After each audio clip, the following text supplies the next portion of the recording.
Hey guys! Welcome to India's largest and the most impactful learning tutoring platform, that is Physics वाला।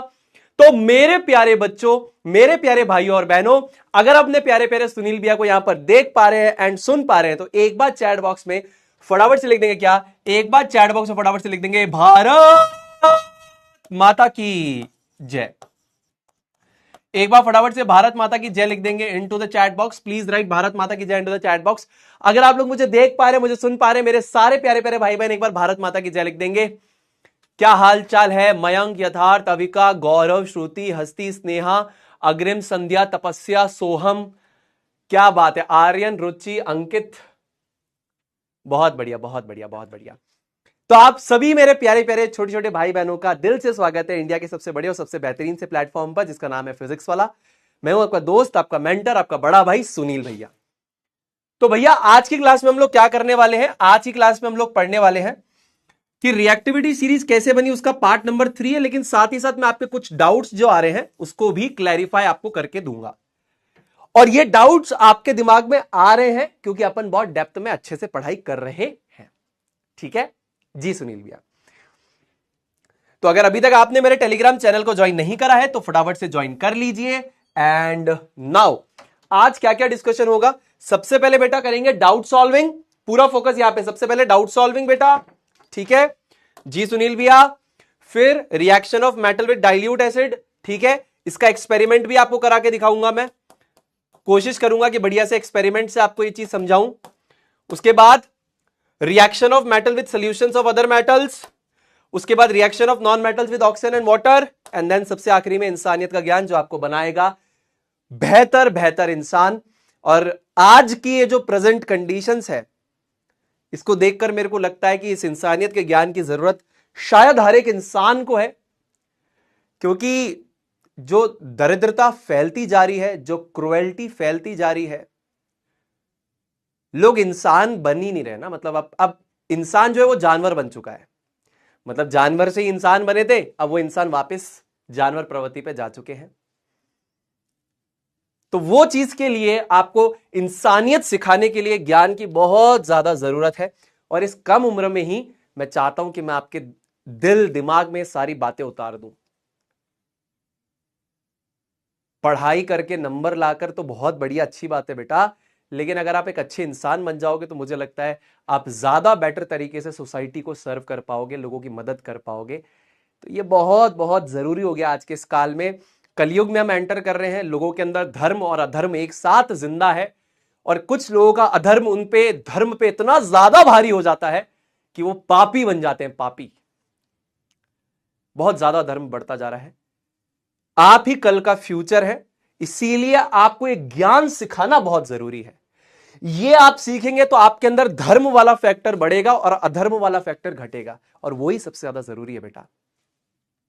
ठीक है, बहुत जरूरी है ये बात। इसीलिए सुनील भैया ने इनिशिएटिव लिया था कि भाई ये आपको जरूर दिया जाएगा।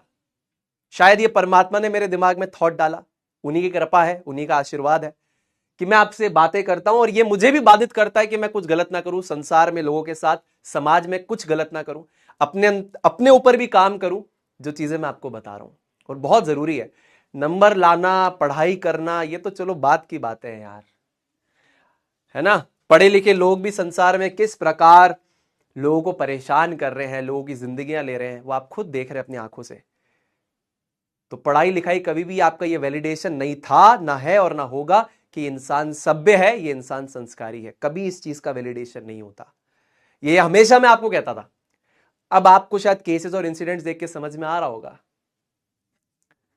तो ठीक है, कोई दिक्कत नहीं है। अपन अपने एंड पे जितनी मेहनत कर सकते हैं, मदद कर सकते हैं, अपन वो चीज करने की कोशिश करेंगे। एक इंपॉर्टेंट न्यूज मेरे प्यारे भाई बहनों के लिए, देखिए डीएचए नंबर 2 और डीएचए नंबर जो 3 है ना बेटा, वो आपका तब सॉल्व होगा जब आप लेक्चर नंबर 2, लेक्चर नंबर 3 और लेक्चर नंबर 4 को अच्छी तरीके से देख लेंगे। अभी हम डीएचए में कुछ अपडेट्स नहीं कर पा रहे क्योंकि कुछ टेक्निकल वहां पर लिमिटेशन सेट हो गई है, इस वजह से हम लोग डीएचए 2 और डीएचए 3 को हटा नहीं पा रहे। तो इसीलिए मैं आपके लिए ले आया। लेक्चर 2, 3 और 4 को जब आप देख लेंगे तो डीएचए 2 और 3 सॉल्व हो जाएगा। ठीक है, चलो अब स्टार्ट करते हैं with the riddle of the day. जल्दी से रिडल के साथ स्टार्ट करते हैं। क्या आप इस एलिमेंट का नाम मुझे बता सकते हैं जल्दी से इनटू द कमेंट सेक्शन? जल्दी से जल्दी से जल्दी से, ठीक है, चल जल्दी से फटाफट से। क्या आप मुझे इसका नाम बता सकते हैं? क्या इस एलिमेंट का नाम आप बता सकते हैं फटाफट से कि what is the name of this particular element? क्या आप में से कोई मुझे बता सकता है ये कौन सा एलिमेंट है? Yes yes yes, very good very good very good very good very good, बहुत बढ़िया उड़ानियंस, बहुत बढ़िया बेटा। ये देखिए, ये बोल रहा है यू यानी कि आप, ये हो गया रेन और ये हो गया ईएम, तो यू रेन ईएम यानी ये हो गया यूरेनियम, और यूरेनियम का जो सिंबल होता है राजा बेटा वो होता है यू, यूरेनियम। यूरेनियम यूरेनियम होता है 92 एटॉमिक नंबर होता है इसका। कितना एटॉमिक नंबर होता है इसकी? एटॉमिक नंबर हमारे पास होती है 92। ये है यूरेनियम। जी भैया, ऑल राइट। उड़ानियंस भी लाइक भाई साहब मजा आ रही हो, मैंने तो जीवन में फुल मजा आ रहा है भैया, बहुत बढ़िया। ये सारी चीजें पता है किसके लिए? ताकि आप अपने दिमाग को यूज करना स्टार्ट करें। मैं आपको एक पैसिव लर्नर कभी नहीं बनाऊंगा, मैं चाहता हूं अपना दिमाग यूज करना स्टार्ट करें। और एजुकेशन का इंटेंट भी यही है। एजुकेशन का इंटेंट पढ़ाई करके नंबर लाना नहीं है। आप पढ़ाई करते हैं ताकि आप चीजों को जब ऑब्जर्व करें तो आपका सोचने का डिमेंशन बढ़ जाए। अच्छा ये चीज ऐसे होती है, अच्छा ये चीज ऐसे होती है, अच्छा ये चीज ऐसे होती है। यह है पढ़ाई का main intent. The main intent of education is not that you are scoring good marks, नहीं, वो कभी भी इंटेंट नहीं था। The main intent of education is to make you a good human being, and at the same point of time you know how things are actually working. It will open up your dimensions of thinking. इसके लिए है पढ़ाई। लोगों ने पढ़ाई को नंबरों से जोड़ रखा है, क्या करें अब हम, क्या बोले तुमको भी। चलो, डाउट सॉल्विंग, टेंशन मतलब सुनील भैया को भी नहीं पता था ये सब, मेरे को भी सब नंबरों की रेस में दौड़ा रहे थे, मैं भी दौड़ रहा था पागल की तरह। एक समय के बाद समझ में आया इन सब चीजों का कोई मतलब नहीं है। चलो, अब लास्ट क्लास में जो हमने पढ़ा था ना पानी वाली रिएक्शन, तो बहुत सारे बच्चों के दिमाग में बहुत सारे डाउट आते हैं।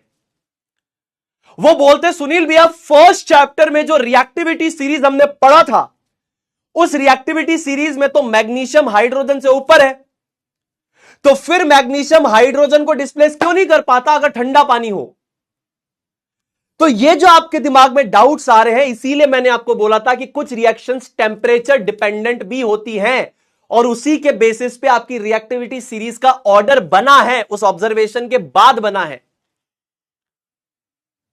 फिर कुछ बच्चों के दिमाग में डाउट था कि अगर ये इसको डिस्प्लेस करेगा तो ये हाइड्रोक्साइड कहां से आ रहा है। वही सारे डाउट्स मैं आपके क्लियर कर रहा हूं, एक एक बात को अच्छे से सुनना।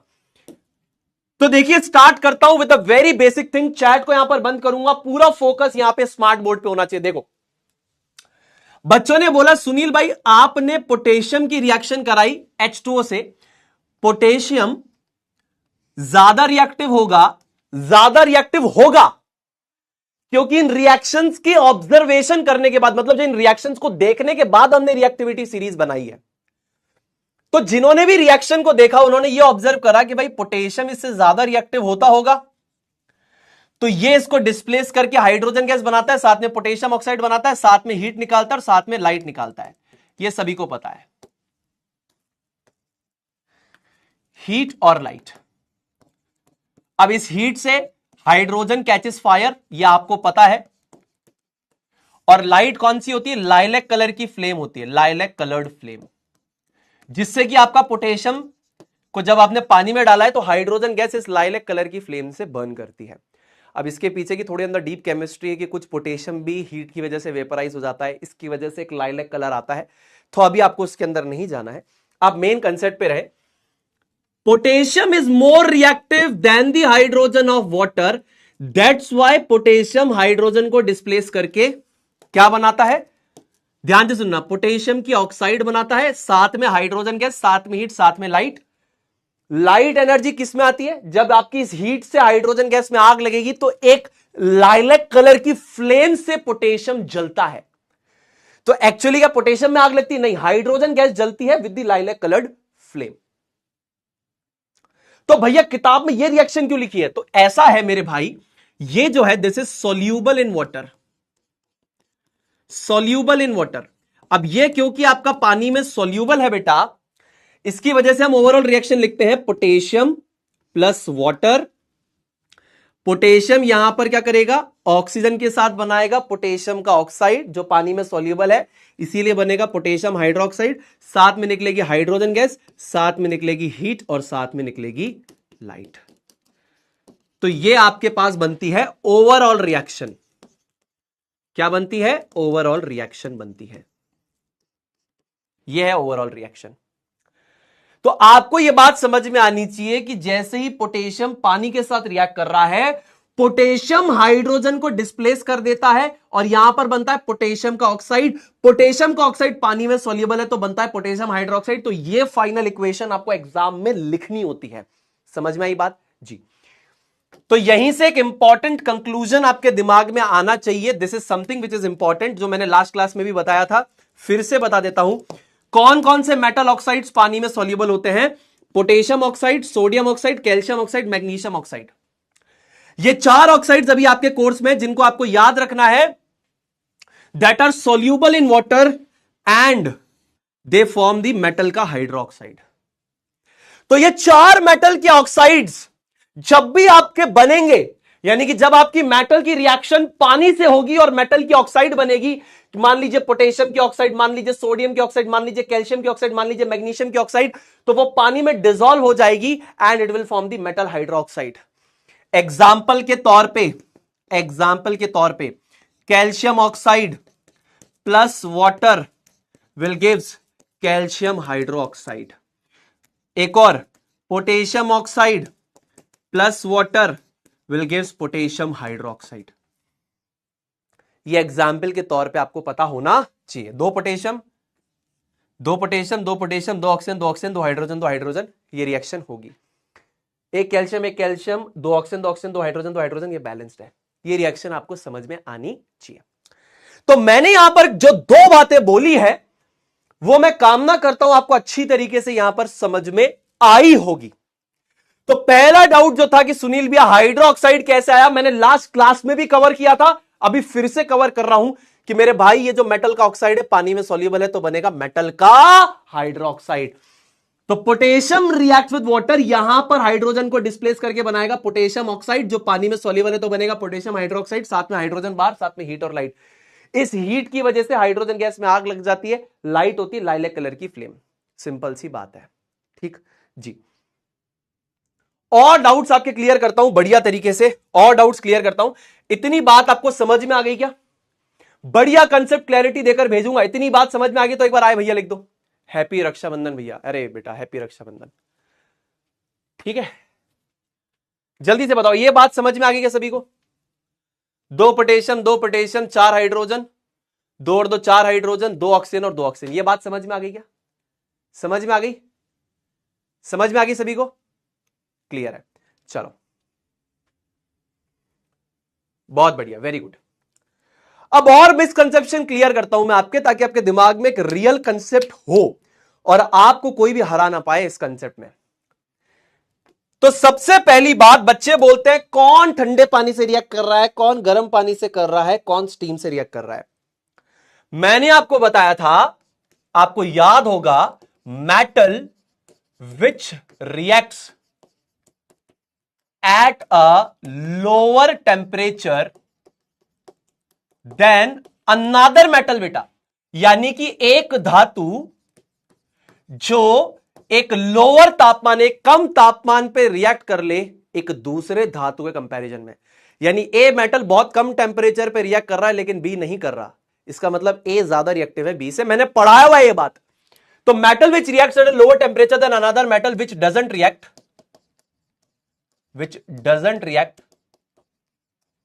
is more reactive। यानी कि वो धातु जो एक लोअर टेम्परेचर पे रिएक्ट कर ले then the metal which doesn't react. यानी बेटा आप ऐसे समझो कि एक मेटल ए है और एक बी है, ये बहुत लो टेम्परेचर पे रिएक्ट कर लेता है लेकिन ये नहीं करता, इसका मतलब ये ज्यादा रिएक्टिव है, ये कम रिएक्टिव है। अब इसका एक सिंपल सबूत मैं आपको देता हूं। तो जब लोगों ने ये रिएक्शन करना स्टार्ट करी तो सबसे पहले उनके दिमाग में था काम करते बहुत ठंडा पानी ले लेते। तो ठंडे पानी से अगर पोटेशियम की रिएक्शन करवाई तो ये रिएक्शन दी उसने, सोडियम ने ये रिएक्शन दी, कैल्शियम ने ये रिएक्शन दी, मैग्नीशियम बोला नहीं मेरे तो ये रिएक्शन नहीं होगी। तो इसीलिए अगर बच्चा यहां पर मेरे को बोलता है कि ये पानी से रिएक्ट करके ये बना लेगा प्रोडक्ट, तो मैं उसको कहता हूं ये पानी ठंडा है, ये पानी गर्म है, ये पानी स्टीम है। आपको पहले डिफरेंस समझना पड़ेगा। जो रिएक्टिविटी सीरीज आपकी आई है वो इस रिएक्शन को एनालाइज करने के बाद बनाई है इंसान ने। आप उल्टा कंसेप्ट लगाते हो, अब रिएक्टिविटी सीरीज पढ़ के इसके ऊपर लगाते हो कि मैग्नीशियम की रिएक्टिविटी हाइड्रोजन से ज्यादा है तो हमेशा उसको डिस्प्लेस करेगा। नहीं, अगर यह पानी ठंडा है तो यह मैग्नीशियम हाइड्रोजन को डिस्प्लेस नहीं कर सकता। समझ रहे आप मेरी बात? तो अगर हमारे पास यह पानी ठंडा है तो सिर्फ 3 मेटल रिएक्ट करेंगे। पोटेशियम यहां पर हाइड्रोजन को डिस्प्लेस करके पोटेशियम ऑक्साइड बनाता है, sodium sodium oxide, calcium calcium oxide, तीनों पानी में सॉल्युबल है तो इनके मेटल के हाइड्रोक्साइड्स बनते हैं, साथ में हाइड्रोजन गैस निकलती है। ये लास्ट क्लास में समझा चुका हूं, मैं आपको डिटेल में समझा चुका हूं। तो ठंडे पानी से सिर्फ ये मेरे भाई 3 रिएक्ट करेंगे, ये ठंडे पानी से रिएक्ट नहीं करता। लेकिन जब बात होती है हमारे पास गर्म पानी की, तब तो ये और तेज रिएक्ट करेंगे क्योंकि तो और ज्यादा रिएक्टिव है, ये भी रिएक्ट कर जाएगा। तो अगर आप ये रिएक्शन लिख रहे हैं तो आपके दिमाग में एक बात होनी चाहिए कि ये जो पानी है ठंडा नहीं, गर्म है, गर्म गर्म गर्म। इसीलिए तो ये ज्यादा रिएक्टिव मेटल्स है, क्योंकि लो टेम्परेचर पे भी रिएक्ट कर जाते हैं। ठंडा पानी ठंडा पानी ठंडा पानी, तीनों एकदम धमाके से रिएक्ट कर जाते हैं। ये थोड़ा स्लो रिएक्ट करता है, दोनों तो बहुत तेज रिएक्ट करते हैं। ये नहीं करता, ये गर्म पानी से रिएक्ट करता है, तापमान बढ़ाने के बाद ये रिएक्ट करता है। और तापमान बढ़ा दूं, और तापमान बढ़ा दूं, स्टीम तो डेफिनेटली रिएक्ट करेंगे, फटाफट आग पकड़ लेंगे। और इस केस के अंदर मैग्नीशियम वाले केस में जो हाइड्रोजन गैस निकलेगी जब आप स्टीम लेंगे, स्टीम का मतलब होता है वाटर वेपर। स्टीम मतलब समझते हैं, पानी आपका गैसियस फॉर्म में है, वाटर वेपर। बहुत गर्म है, बहुत गर्म है, बहुत गर्म है। उस केस में तो तूफानी रिएक्शन करते हैं ये भी भैया हाइड्रोजन गैस में आग लग जाती है। पर याद रखिएगा, मेटल्स की जब रिएक्शन स्टीम से होती है तो हमेशा मेटल ऑक्साइड बनता है। याद रखिएगा भैया, मेटल ऑक्साइड क्यों बनता है, रटने वाली बात हो गई। अरे राजा बेटा, मेटल ऑक्साइड पानी में डिसॉल्व होकर सोल्यूशन बनाता है मेटल हाइड्रोक्साइड का। तो यहां पर जो पानी है वो लिक्विड स्टेट में, ये लिक्विड स्टेट में, this water is in liquid state, this water is in liquid state. अरे पानी में घुलेगा ना तभी तो सोल्यूशन बनेगा। अरे स्टीम में कोई चीज घुल के सोल्यूशन कैसे बना सकती है? सोल्यूशन बनाने के लिए ऐसा लिक्विड स्टेट में होना जरूरी है ना, तभी तो घुलेगा। स्टीम तो वेपर स्टेट में, उसमें घुलेगा कैसे? समझदारी की बात है कि नहीं है? बिल्कुल समझदारी की बात है। तो ये ऑर्डर आपको समझ में आना चाहिए कि भाई साहब ये ठंडे पानी से भी रिएक्ट कर जाता है और पोटेशियम इतना तेज रिएक्ट करता है कि हाइड्रोजन गैस में धमाके से आग लग जाती है। फिर सोडियम, फिर कैल्शियम, मैग्नीशियम ठंडे से रिएक्ट ही नहीं करता। ये गर्म पानी से चारों करते हैं, स्टीम से तो और तूफानी रिएक्शन करते हैं। अब इधर आ जाओ तुम, ये जो मेटल्स है ना ठंडे पानी से रिएक्ट करेंगे ना, ये गर्म पानी से रिएक्ट करेंगे, ये रिएक्ट करते हैं हमारी सिर्फ और सिर्फ स्टीम से, इसीलिए ये नीचे प्लेस किए जाते हैं। पर अब हम यहां पर जब एनसीईआरटी की बात करते हैं तो एनसीईआरटी ये कहती है कि ये ऑर्डर डिटरमाइन करना मुश्किल है कि इन तीनों में से ज्यादा रिएक्टिव कौन सा है। यहां पर एक ऑर्डर डिटरमाइन आप कर सकते हैं, ठंडे पानी से ये 3 रिएक्ट करते हैं। ठंडे पानी से पोटेशियम सोडियम कैल्शियम तीनों रिएक्ट करते हैं, लेकिन पोटेशियम की स्पीड ऑफ रिएक्शन ज्यादा तेज होती है। वो हमें कैसे पता लगता है कि इवॉल्व हाइड्रोजन गैस में आग बहुत तेज लगेगी, उसके बाद इसमें इवॉल्व हाइड्रोजन गैस में आग लगेगी। कैल्शियम के केस में अगर ठंडे पानी में आप डालेंगे कैल्शियम को तो हाइड्रोजन गैस में आग नहीं लगती है। तो यहां पे ऑर्डर को समझना आसान है। और मैग्नीशियम ठंडे पानी से नहीं, सिर्फ गर्म पानी से रिएक्ट करता है, गर्म पानी और स्टीम से। तो यहां पे ऑर्डर सेट करना आसान है। लेकिन अगर यहां पर हम बात करें तो ये सिर्फ स्टीम से रिएक्ट करते हैं और एनसीईआरटी ऐसा कहती है कि इनके ऑर्डर को डिटरमाइन करना पॉसिबल नहीं है। तो जब हम ये सेम कंसेप्ट आईसीएससी में बताते हैं तो वहां हम ये बताते हैं कि यहां से भी ऑर्डर सेट करना आसान है। पर ठीक है, मैं भी उस पर नहीं जा रहा हूं। यहां पर ऑर्डर सेट करना आसान कैसे, उसके पीछे रीजन ये होता है कि हम ये बोलते हैं कि एल्यूमिनियम को आप रख दीजिए और स्टीम पास कर दीजिए, ये रिएक्शन हो जाएगी। जिंक को अगर आप रख देंगे और स्टीम पास करेंगे, रिएक्शन नहीं होगी, आपको जिंक को भी गर्म करना पड़ेगा। एंड देन फिर हम यहां पर बोलते हैं आयरन को बहुत बहुत बहुत बहुत बहुत गर्म करना पड़ेगा और फिर आप स्टीम को पास करेंगे तो रिएक्शन होगा। पर ये आईसीएससी का कंटेंट है, सीबीएसई में हम ये बोलते हैं कि इनके रिएक्शन के बेसिस पे हम इनका ऑर्डर नहीं बता सकते बेटा। तो जो जितने लोअर टेम्परेचर पे रिएक्ट कर रहा है उतना ज्यादा रिएक्टिव है। ये ठंडे पानी से रिएक्ट कर जा रहे हैं, ये गर्म पानी से रिएक्ट कर रहे हैं, और ये ना ठंडे पानी से कर रहे हैं ना गर्म पानी से कर रहे हैं, सीधा स्टीम से कर रहे हैं, यानी और ज्यादा टेम्परेचर देने के बाद रिएक्ट करते हैं। और ये तो भाई साहब और ही खतरनाक है, तो रिएक्ट ही नहीं करते, बोले हम तो रिएक्ट ही नहीं करेंगे, तो ये सबसे नीचे है। लेकिन अगेन अगर ये रिएक्ट नहीं कर रहे हैं तो आप इनका ऑर्डर कैसे बताओगे? मान लो क्लास में ये 5 बच्चे जिनके 0 नंबर है, अब कैसे पता लगाओगे कि क्लास में 5 बच्चों में से जो 5 के 0 नंबर है तो कौन सा सबसे ज्यादा बिलो एवरेज है? मैं पुअर किसी को नहीं बोलता, सबसे ज्यादा बिलो एवरेज कौन सा बच्चा है? ये पहला बच्चा, दूसरा बच्चा, तीसरा बच्चा, चौथा बच्चा, पांचवा बच्चा, ये किसी भी टेस्ट में 0 नंबर रहा है। अब इन पांचों में जो सारे बच्चे 0 लाए ना, पांचों, उसमें सबसे ज्यादा बिलो एवरेज कौन सा है? कैसे पता लगाओगे? रिएक्शन ही नहीं कर रहे। तो यहां से कंक्लूजन क्या निकला है, वो कंक्लूजन तुम्हारे लिए मैं लिख कर लेके आया हूं खुद से। इस कंक्लूजन को पढ़ो तो तुम्हें और क्लैरिटी मिलेगी, तुम्हारे दिमाग में और एक क्लैरिटी ऑफ थॉट आएगा। ठीक है, चलो 2 मिनट चैट को बंद करते हैं, पूरा क्लैरिटी ऑफ थॉट लेते हैं। ध्यान से सुनना। तो as discussed in the previous class that due to the violent reaction of potassium and sodium with the cold water, they are placed at the top of the reactivity series. reactivity series के सबसे top में potassium और sodium को रखते हैं क्योंकि वो extremely low temperature के पानी के साथ भी बहुत तेज रिएक्ट करने का दम रखते हैं, इसलिए सबसे ऊपर रखते हैं। अब इन दोनों में सबसे ऊपर हम किसको रखते हैं? क्योंकि स्पीड ऑफ रिएक्शन पोटेशियम की ज्यादा है सोडियम से, इसीलिए उसको सबसे टॉप पे रखते हैं। And this speed is calculated with cold water. ठंडे पानी के साथ अगर हम देखें तो पोटेशियम सोडियम से काफी ज्यादा तेज रिएक्ट करता है, पानी में डालते ही हाइड्रोजन में आग लग जाती है, सोडियम में थोड़ा समय लगता है। समझ में आया जी? उसके बाद कैल्शियम भी ठंडे पानी से रिएक्ट करता है after potassium and sodium, but इतना वॉयलेंटली नहीं करता, इसीलिए उसको 3rd नंबर पे रखते हैं। और कोई और अदर मेटल इन 3 मेटल्स के अलावा ठंडे पानी से रिएक्ट नहीं करता। सबसे तेज ठंडे पानी से रिएक्ट करता है पोटेशियम, फिर सोडियम, फिर कैल्शियम। इसी बेसिस पे रिएक्टिविटी सीरीज को अलाइन किया गया है राजा बेटा। उसके बाद बेटा आगे चलेंगे। Magnesium reacts with hot water to form metal hydroxide and hydrogen gas. It is placed after calcium and only 4 metals react with the hot water. पानी के तापमान को अगर हम बढ़ाएं, ठंडे पानी को गर्म करें, तो सिर्फ 4 मेटल रिएक्ट करते हैं और कोई नहीं करता, तो मैग्नीशियम की प्लेस है चौथी। उसके बाद एनसीईआरटी के लेवल का कंसेप्ट है ये लास्ट वाला। ये कहता है कि स्टीम के साथ potassium, sodium, calcium, magnesium, aluminium, zinc और आयरन, ये सारे के सारे रिएक्ट करके मेटल की ऑक्साइड और हाइड्रोजन गैस बनाते हैं। जब आप स्टीम से रिएक्शन करवाएंगे तो मेटल हाइड्रोक्साइड बिल्कुल मत लिखना, क्योंकि स्टीम के साथ मेटल हाइड्रोक्साइड नहीं बन सकता। अरे स्टीम के अंदर थोड़ी डिसॉल्व करेगा मेटल की ऑक्साइड, दिमाग लगाने वाली बात है। उसको ऐसा पानी वाला मीडियम चाहिए, तभी वो डिसॉल्व करके क्या बनाएगा? मेटल का हाइड्रोक्साइड बनाएगा। तो स्टीम के साथ हमेशा हर मेटल के केस में मेटल ऑक्साइड और हाइड्रोजन गैस बनेगी, and no other metals react. अब यहां पर we aren't able to detect which metal is more active when we are talking about the reaction of aluminium, zinc and iron with steam.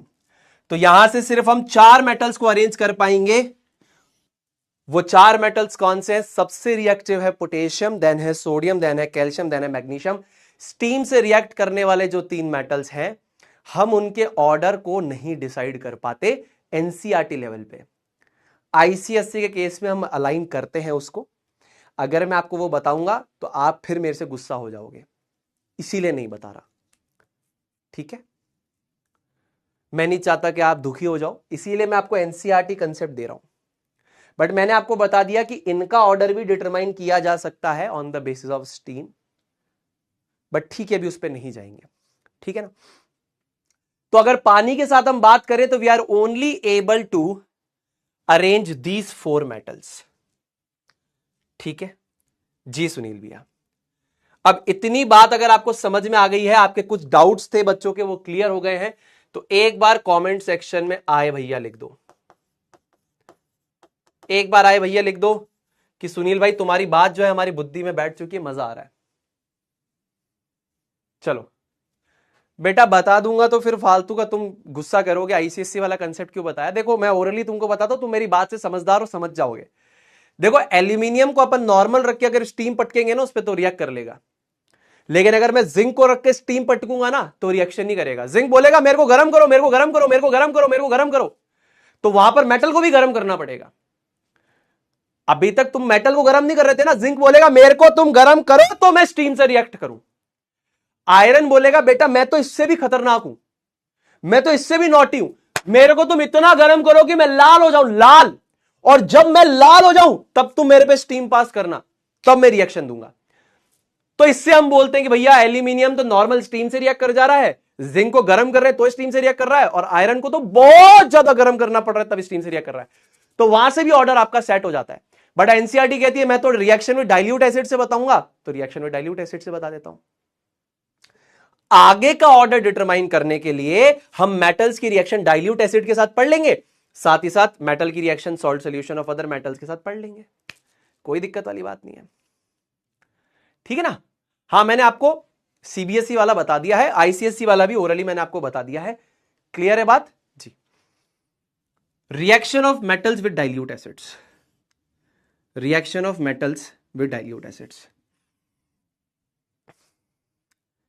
अब इसका concept क्या है, देखिए जब इंसान ने ये रिएक्शन करवाई होगी तो उसके दिमाग में कंसेप्ट आया होगा, उसने इस कंसेप्ट के बेसिस पे रिएक्शन को दिया होगा। तो मैं आपको जो बता रहा हूं ये तो हमारा आज का कंसेप्ट जो हमें अभी पता है, लेकिन जब इंसान ने रिएक्शन करवाई होगी साइंटिस्ट ने, तो उन्होंने क्या सोचा होगा, तो उन्होंने ऑब्जर्व किया होगा कि देखिए अगर हमारे पास मेटल है, जैसे ही हम इसकी रिएक्शन डाइल्यूट एसिड के साथ रिएक्ट करवाते हैं, इसको मान लीजिए डाइल्यूट एसिड से हम रिएक्ट करवा रहे हैं, डाइल्यूट एसिड से रिएक्ट करवा रहे हैं, तो यहां पर क्या बनता है, यहां पर बनता है मेटल का सॉल्ट, ठीक है। अच्छा मेटल का सॉल्ट बनता है, साथ में हाइड्रोजन गैस बनती है। तो अब यहां पर लोगों ने ये एनालाइज करा कि यार देखिए मेटल के साथ हाइड्रोजन गैस बन रही है, साथ में हीट निकलेगी, ठीक है ना, बताता हूं क्यों निकलेगी हीट। तो अब यहां पर उन्होंने बोला कि हाइड्रोजन निकल रही है, इसका मतलब यह है कि जो जो भी मेटल्स यहां पे हाइड्रोजन को डिस्प्लेस कर पा रहे हैं उनकी रिएक्टिविटी क्या है, greater than the hydrogen of acid. आप बात समझ पा रहे कि नहीं समझ पा रहे। अब उन्होंने इस रिएक्शन को ऐसे एनालाइज करा, उन्होंने बोला एक काम करते डाइल्यूट अम्ल डाइल्यूट एसिड हम लेते हैं, ठीक है, डाइल्यूट अम्ल या डाइल्यूट एसिड हम लेते हैं। ध्यान से सुनिएगा पूरी की पूरी बात को, ध्यान से सुनिएगा। चैट को क्या हो गया यार, चैट को क्या हो गया एकदम से, क्लियर है चैट का। हाँ प्रैक्टिकल करेंगे, प्रैक्टिकल करेंगे, 2 मिनट चैट बंद कर देते हैं, प्रैक्टिकल भी करेंगे, पूरा फोकस है करो, प्रैक्टिकल करेंगे। मैं प्रैक्टिकल के साथ ये देखो विद प्रैक्टिकल करके दिखाऊंगा, टेंशन क्यों ले रहे हो, हवा में बात नहीं करेंगे, विद प्रैक्टिकल ही बताएंगे आपको, ठीक है। तो जब ये रिएक्शन करी होगी तो उनके दिमाग में क्या प्रोसेस आया होगा, जैसे उन्होंने मेरी तरह ऐसे किया होगा, जैसे कि ये क्या किया होगा, उन्होंने ऐसे टेस्ट ट्यूब ले ली होगी, उसके अंदर इक्वल अमाउंट ऑफ एसिड ले लिया होगा यहां पे, ठीक है, फिर मेटल्स को डाला एक ही पॉइंट के ऊपर और फिर ऑब्जर्व किया होगा। तो अब उनके दिमाग में क्या कंसेप्ट आप सोचिएगा, उन्होंने सोचा कि यार मेटल की डाइल्यूट एसिड से रिएक्शन हो रही है, तो इस रिएक्शन में हाइड्रोजन बाहर निकल रही है। अब हाइड्रोजन एसिड के अंदर है, हमारे पास मेटल है, एसिड से रिएक्ट कर रहा है और हाइड्रोजन निकल रही है। इसका यह मतलब है कि ये जो मेटल है ये एसिड के हाइड्रोजन को लात मार के बाहर निकाल रहा है, तभी तो हाइड्रोजन आ रही है ना। अरे यहां पे हाइड्रोजन बैठी है, मेटल इसको लात मार के बाहर निकाल रहा है, तभी तो ये निकल रही है। जी सुनील भैया, तो इसका यह मतलब है कि जो भी इस रिएक्शन को दे रहा है उसका मतलब उस मेटल की रिएक्टिविटी हाइड्रोजन से ज्यादा होगी। हम यह घोषित करते हैं जो भी मेटल ये रिएक्शन दे रहा होगा उसकी जो रिएक्टिविटी है एसिड में प्रेजेंट हाइड्रोजन से 100% क्या होगी, ज्यादा होगी। समझ में आ गई बात। जो भी यहां पर मेटल होगा उसकी रिएक्टिविटी एसिड में प्रेजेंट हाइड्रोजन से ज्यादा होगी, तभी मेटल का सॉल्ट और हाइड्रोजन गैस निकलेगा। अच्छा अब ये किस प्रकार की रिएक्शन है, थोड़ा सा इस रिएक्शन को एनालाइज करते हैं। तो एक मेटल एक नॉन मेटल को डिस्प्लेस कर रहा है, इसका मतलब नॉन मेटल, यहां पर एक मेटल नॉन मेटल को डिस्प्लेस कर रहा है, तो ये एक metal non metal displacement reaction है। क्या बात है सुनील भैया, बिल्कुल सही बात कह रहे हो आप भाई। एक मेटल एक नॉन मेटल को डिस्प्लेस कर रहा है ना, मेटल नॉन मेटल यानी हाइड्रोजन को डिस्प्लेस कर रहा है, तो metal non metal displacement reaction है। Metal non metal displacement reaction है, तो ये रिडॉक्स तो हमेशा होगी, रिडॉक्स रिएक्शन होगी। एंड ये जनरली एक्सोथर्मिक होती है, मोस्ट ऑफ द केसेस में एक्सोथर्मिक होती है। तो ये यहां पे क्या होगी, ये भी क्या होगी, एक्सोथर्मिक होगी। तो इसीलिए यहां पे क्या निकलेगी, हीट निकलेगी। तो ये कंसेप्ट अपन को समझना है। अच्छा, अब इसके बेसिस पे आप रिएक्टिविटी कैसे ऑर्डर अरेंज करोगे भैया, यार कैसी बात कर रहे हो। ये रिएक्शन मान लो मैग्नीशियम भी दे रहा है, ये रिएक्शन आयरन भी दे रहा है, ये रिएक्शन लेड भी दे रहा है, ये रिएक्शन मान लो फॉर एग्जांपल जिंक भी दे रहा है। आप कैसे अरेंज करोगे, कौन ज्यादा रिएक्टिव कौन कम रिएक्टिव, यहां हम लगाएंगे दिमाग। इस रिएक्शन को बहुत सारे मेटल दे रहे होंगे, लेकिन हमें तो किसका ऑर्डर अरेंज करना है। हमें यह पता है पोटेशियम सबसे ज्यादा रिएक्टिव, फिर सोडियम, फिर कैल्शियम, फिर magnesium, aluminium, zinc, iron, lead, copper, silver, mercury, इनका हमको ऑर्डर निकालना है। इन्हीं का ऑर्डर निकालना है ना। स्टार्टिंग के 4 मेटल्स का ऑर्डर क्लियर है, बाकी के हमको निकालना है ऑर्डर। तो हम क्या करेंगे, इस रिएक्शन में कुछ चीजों को ऑब्जर्व करेंगे। अब हम किस चीज को ऑब्जर्व कर सकते हैं, आप देखिए यहां पर इस रिएक्शन में हम 2 चीजों को ऑब्जर्व करेंगे। या तो आप इसको ऑब्जर्व कर लो या आप इसको ऑब्जर्व कर लो। इन 2 को आप ऑब्जर्व करोगे। अगर आप इन दोनों को ऑब्जर्व करते हो, ऑब्जर्विंग दीज, ध्यान से सुनना, observing these will help us to identify more reactive metal. अब आप कहोगे ये कैसी फालतू की बात आपने कर दी, इससे हम कैसे बताएंगे कौन सा मेटल ज्यादा रिएक्टिव है। बस अब यही सुनील भैया की एनालिसिस यहां पर स्टार्ट होती है। अब यहां पे हाइड्रोजन गैस और हीट दोनों निकल रही है, इसके बेसिस पे हम ये बताएंगे कौन सा मेटल ज्यादा रिएक्टिव है। अरे ये रिएक्शन मैग्नीशियम भी दे रहा होगा, जिंक भी दे रहा होगा, लेड भी दे रहा होगा, एल्यूमिनियम भी दे रहा होगा, लेकिन हम ये कैसे बताएंगे कौन ज्यादा रिएक्टिव है। इस दोनों के बेसिस पे बताएंगे। कैसे बताएंगे, आओ मैं तुम्हें बताता हूं, आओ बताऊं मैं तुम्हें इस रिएक्शन का फंडा। ध्यान से सुनो। तो मैं ये 1 2 3 4 5 6 टेस्ट ट्यूब ले लूंगा। जैसे यहां पर मैंने 6 टेस्ट ट्यूब ले रखी है। अब ये मेरा तरीका है इसको समझाने का। मान लो मेरे पास 6 टेस्ट ट्यूब है, 6 टेस्ट ट्यूब मैंने ले ली। अब मुझे ऑर्डर अरेंज करना है कि कौन सा मेटल ज्यादा रिएक्टिव है, कौन सा कम है, कौन सा उससे कम है, ये मुझे अरेंज करना है। अब ध्यान से सुनो, मैं क्या करूंगा, मैं इन सब के अंदर यहां पर इन सब के अंदर इक्वल अमाउंट में, ठीक है, मैं इन सब के अंदर, पूरा फोकस तुम्हारा बोर्ड के ऊपर होना चाहिए, पूरा फोकस तुम्हारा बोर्ड पे होना चाहिए। फोकस हटा, कंसेप्ट गया। तो ध्यान से सुनना बेटा, ये सारी टेस्ट ट्यूब्स के अंदर, इन सारी टेस्ट ट्यूब्स के अंदर मैंने क्या किया है, सबसे पहली चीज same amount and same concentration of acid को डाल दिया।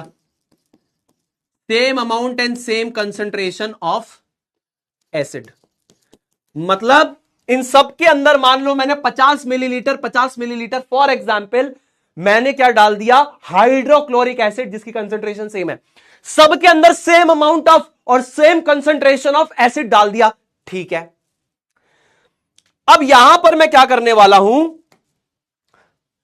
मैं सेम टाइम पर इनके अंदर मेटल को गिराऊंगा और एक पर्टिकुलर टाइम तक मैं ऑब्जर्व करूंगा।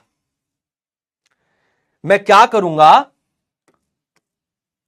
फॉर एग्जाम्पल मैं टाइम जो है t इजिकल्स टू 0 सेकेंड पर ड्रॉप मेटल इनटू एसिड। मैं मेटल को एसिड में डालूंगा t इजिकल्स टू 0 सेकेंड पे। मतलब मैं टाइमर स्टार्ट करने वाला हूं और 0 सेकेंड, अभी मैं टाइमर स्टार्ट नहीं किया, उस पर मैं एक साथ सबके अंदर डालूंगा मेटल को and observe till t is equals to 30 second. मैं 30 सेकेंड इन सबको ऑब्जर्व करूंगा। आप ये मेरी बात समझो कि मैंने इक्वल अमाउंट यानी कि same amount and same concentration की एसिड इन सभी टेस्ट ट्यूब्स के अंदर लिया है।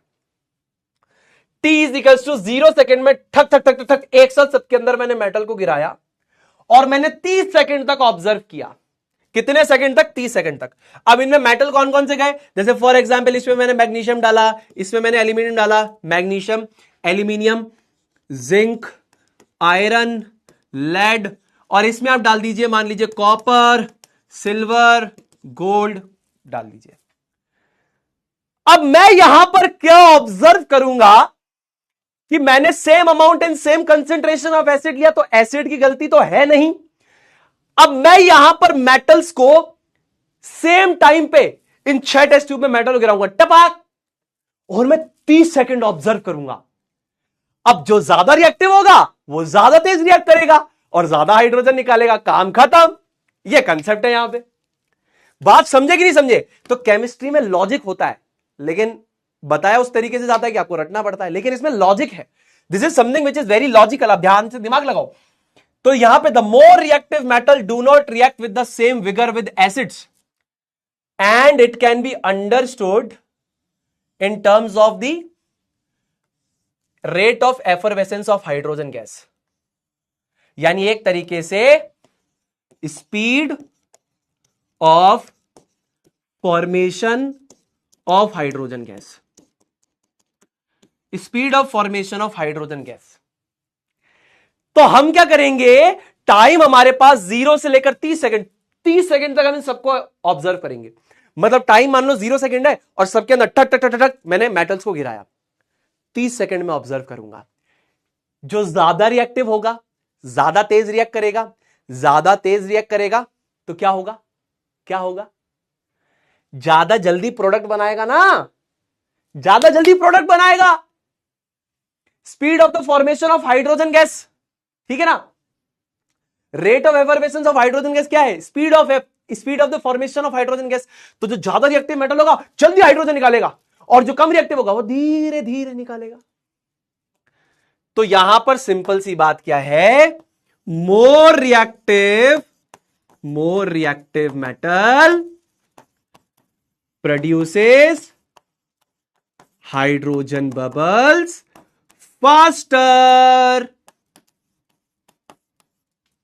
साथ ही साथ एक और चीज मैंने आपको ऑब्जर्व करने के लिए बोला था, जो ज्यादा रिएक्टिव मेटल होते हैं वो प्रोडक्ट तो ज्यादा जल्दी बनाते हैं, साथ ही साथ ज्यादा अमाउंट में हीट और लाइट भी तो जनरेट करते हैं। पढ़ाया था नहीं पढ़ाया था?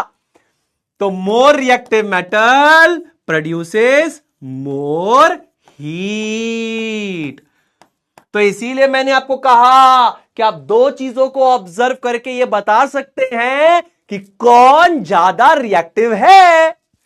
तो यहां पर जो मेटल 30 सेकंड में ज्यादा हाइड्रोजन गैस बनाएगा वो जीत गया, और साथ ही साथ जो ज्यादा हाइड्रोजन गैस बनाएगा वो ज्यादा हीट भी निकालेगा। तो जो ज्यादा हीट निकालेगा वो ज्यादा रिएक्टिव हो गया। मेरी बात समझ में आ रही कि नहीं आ रही है? यह है केमिस्ट्री की एनालिसिस, ठीक है। अब यही मैंने यहां पे लिखा है, when magnesium, aluminium, zinc, iron and lead reacts with the dilute hydrochloric acid, the rate of the formation of hydrogen bubbles follows this order. तो सबसे ज्यादा जल्दी हाइड्रोजन बनाएगा मैग्नीशियम, फिर बनाएगा एल्यूमिनियम, फिर बनाएगा जिंक, फिर बनाएगा आयरन और फिर बनाएगा लेड। क्योंकि हमें पोटेशियम, सोडियम, कैल्शियम, मैग्नीशियम का ऑर्डर पता था, हमने यहां से मैग्नीशियम लिया ताकि हम वेरीफाई कर सके कि हाँ डेफिनेटली इसकी रिएक्टिविटी इन सबसे ज्यादा है। तो मैग्नीशियम के बाद aluminium, zinc, iron, lead, order आ गया हमारे पास। तो यहां पर ज्यादा रिएक्टिव मेटल ज्यादा हाइड्रोजन गैस जल्दी जल्दी निकालेगा। तो इस 30 सेकंड में सबसे ज्यादा हाइड्रोजन गैस मैग्नीशियम, फिर एल्यूमिनियम, फिर जिंक, फिर आयरन, फिर लेड निकालेगा, काम खत्म। और दूसरा तरीका भी है तुम्हारे पास। दूसरा तरीका क्या है? दूसरा तरीका वे टू। ध्यान से देखो, ये तो हो गया तुम्हारा वे 1 बेटा, और ये हो गया मेरे राजा बेटा तुम्हारा वे 2।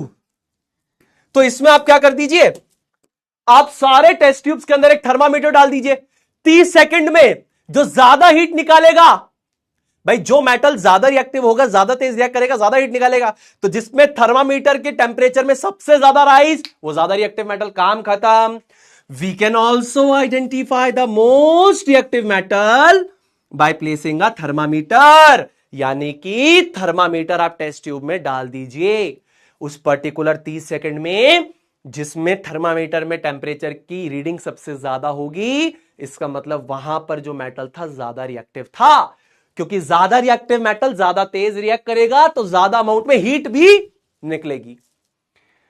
The one in which the maximum rise in temperature is seen is giving the reaction at a faster rate in the same amount of time. The order of amount of heat energy released. अब अगर हम सारे metals का arrange करके देखें तो सबसे ज्यादा होगी पोटेशियम, फिर सोडियम, फिर कैल्शियम, फिर मैग्नीशियम, फिर एल्यूमिनियम, फिर जिंक, फिर आयरन, लेड। ये ऑर्डर हमारे पास आ जाएगा। ये तो हमारे पास ठंडे पानी से था ही, ठंडे पानी और गर्म पानी से। एसिड से ये आ गया। तो सुनील भैया बाकी मेटल्स का बताऊं, ये जो है अगेन नो रिएक्शन। भैया ये रिएक्शन ही करेंगे, yes they won't show any reaction. Magnesium, aluminium, zinc, iron, lead. In case of copper, silver, gold, no reaction, no reaction.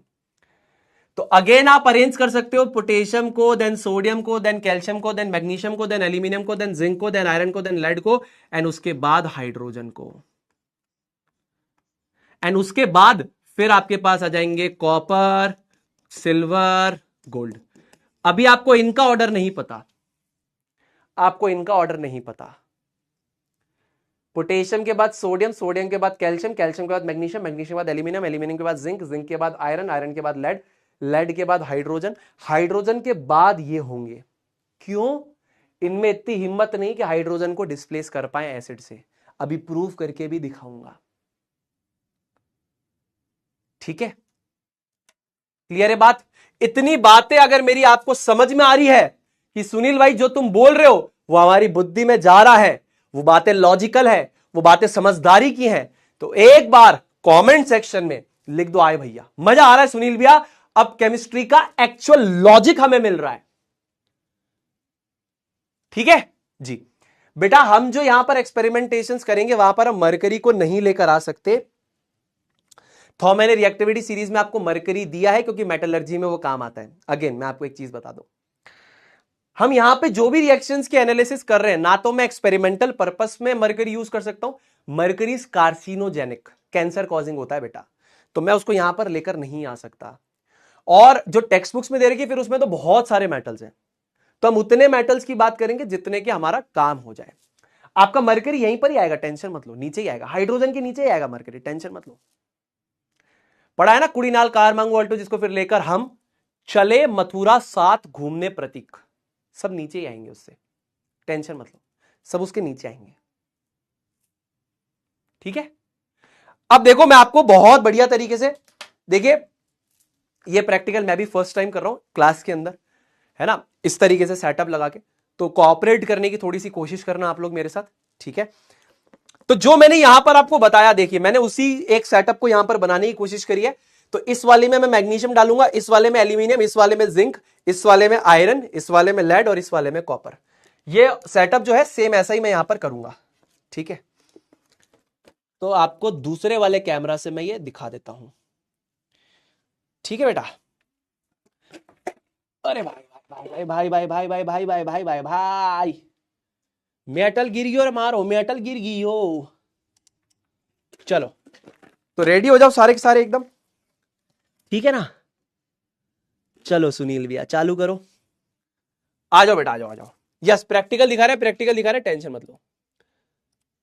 ठीक है, कामना करता हूं सबको सब कुछ विजिबल है। ठीक है बेटा, चलो अब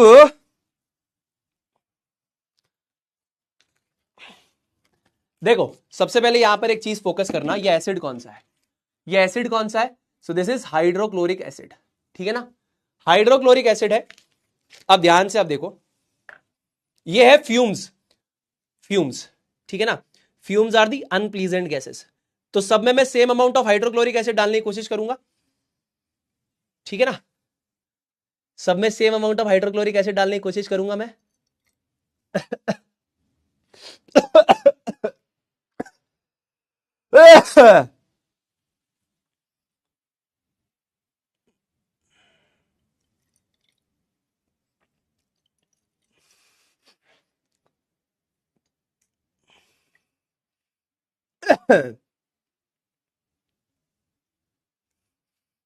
यूजुअली ये ड्रॉपर से किया जाता है। चलो ठीक है, तो देखो लगभग सब में same amount of hydrochloric acid है क्या, इसमें थोड़ा कम है, ठीक है। आ जाओ।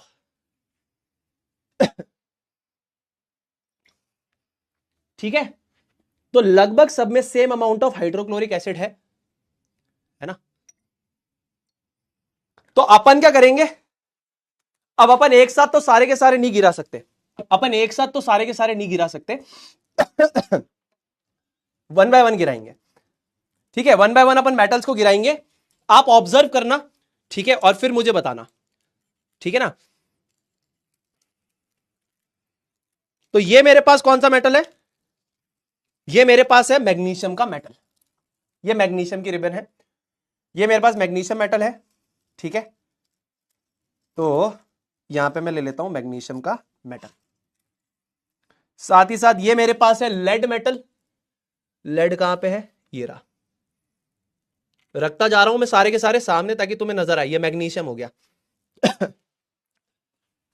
एल्यूमिनियम, देखो सारे के सारे पहले सजा देता हूं ताकि तुम देख लो, एल्यूमिनियम, मैग्नीशियम, लेड, उसके बाद है यहां पे जिंक, देखते जाओ सारे के सारे देखते जाओ, ये तुम्हारा जिंक, ठीक है, aluminium, magnesium, aluminium, zinc, iron मेरे पास पाउडर्ड फॉर्मेट में है, ठीक है, या ये वाली आयरन की नेल डाल दूंगा मैं, आयरन, ठीक, और ये कॉपर सबसे आखिरी में, ठीक है। तो ये रहा कॉपर।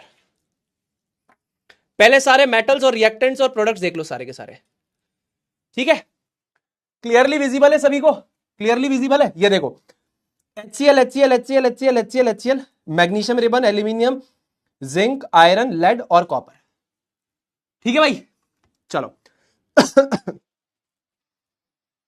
आयरन के लिए मैं यहां पर बैटर के लिए मैं पाउडर यूज करूंगा, आयरन मेटल पाउडर, पहले ही बता देता हूं, ठीक है। तो आप तुम लोग ऑब्जर्व करना वन बाय वन, मैं यहां पे रिएक्शन करने स्टार्ट कर रहा हूं। सबसे पहले देखो मैग्नीशियम का टुकड़ा मैंने इसमें डाल दिया, फिर उसके बाद देखो ध्यान से देखो एल्यूमिनियम, देखो मैग्नीशियम डालते रिएक्ट कर गया, फिर एल्यूमिनियम, देखो एल्यूमिनियम की स्पीड थोड़ी सी स्लो है, फिर कौन सा, जिंक, जिंक,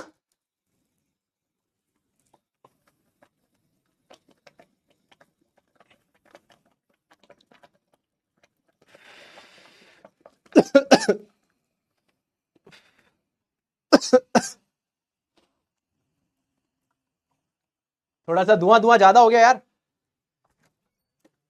कूलिंग स्पीड तेज करना, कूलिंग तेज करना, कूलिंग।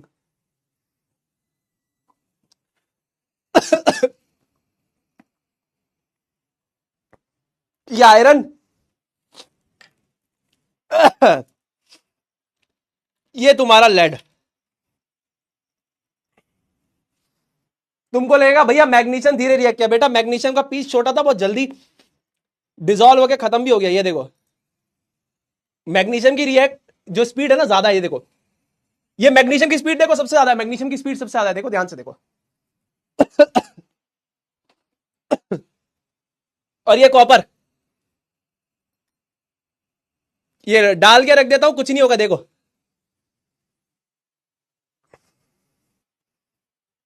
समझ में आ रहा है।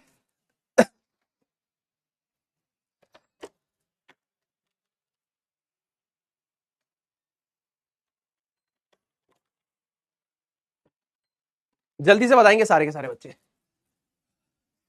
कैसा लग रहा भाई? ठीक है। अरे भाई जिंक फास्टर नहीं है, तुमको ऐसा लग रहा है।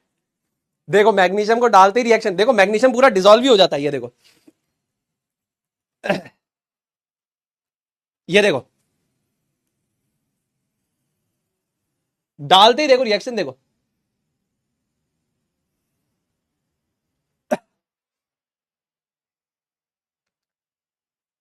जिंक फूफाबाजी ज्यादा कर रहा है बेटा, ऐसा कुछ नहीं है, मैग्नीशियम तेज रिएक्ट कर रहा है।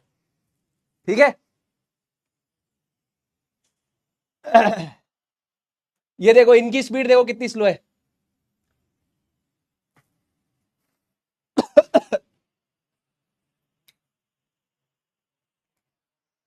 पूरी हाइड्रोजन निकल गई।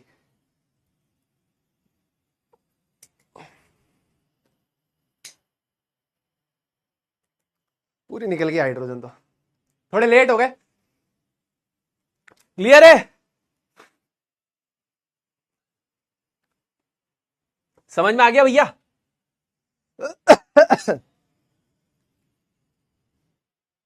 भाई ये तेज रिएक्ट कर रहा है, ये तेज रिएक्ट कर रहा है, ये पहले वाला तेज दिख रहा है ना? ये मेरी ऑब्जर्वेशन में दिक्कत है। क्यों रे, पहले वाला तेज है? अरे 1 सेकेंड के चक्कर में सुनील भैया शहीद हो जाएंगे बेटा। बहुत सारा धुआं निकल रहा है बेटा यहाँ पे, बहुत धुआं, बहुत धुआं। पर तुमको मजा आ रहा है कि नहीं आ रहा है? देखो धुएं में खेल रहा हूं मैं, मजा आ रहा है कि नहीं आ रहा है? ओपी मजा आ रहा है सुनील भैया, मजा आगे नहीं आगे हो।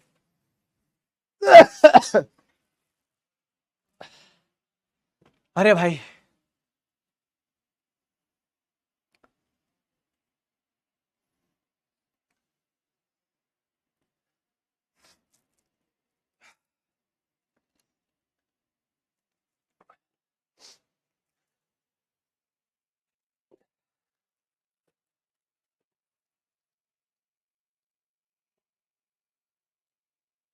चलो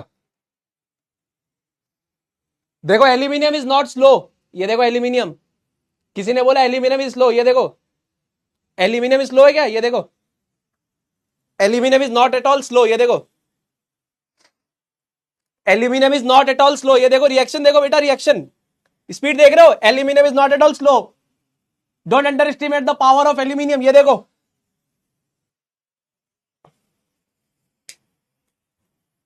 ओ भाई हाथ ही जला दिया मेरा।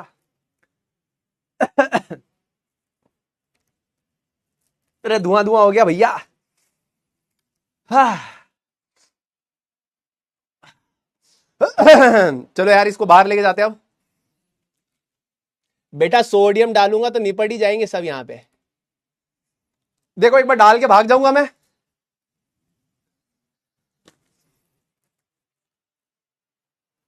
देखो अब ये तो कुछ नहीं कर पा रहा, तू बैठ जा साइड में, तेरे से कुछ नहीं हो पाएगा, नोची बो है। चलो let's play the game with sodium. ये सोडियम मेरा दोस्त। इसकी डब्बी इतनी टाइट कैसे हो गई यार? एक मिनट।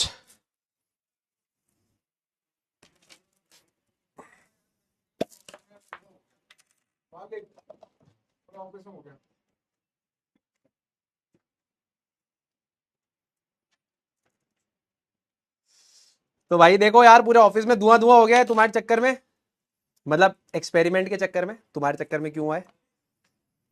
ठीक है। तो अब एक बार फटाफट से देखेंगे। देखो दोस्तों सोडियम केस में क्या होता है। अरे भाई ये ऐसे नहीं, ये सोडियम,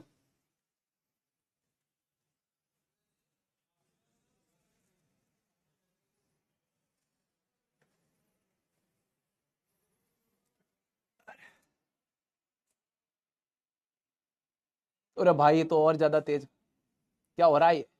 क्या हो रहा है? क्या हो रहा है दोस्तों? मास्क कहाँ यार? मेरे को भी लग रहा है बहुत सारी गैसें अंदर चली गई मेरे।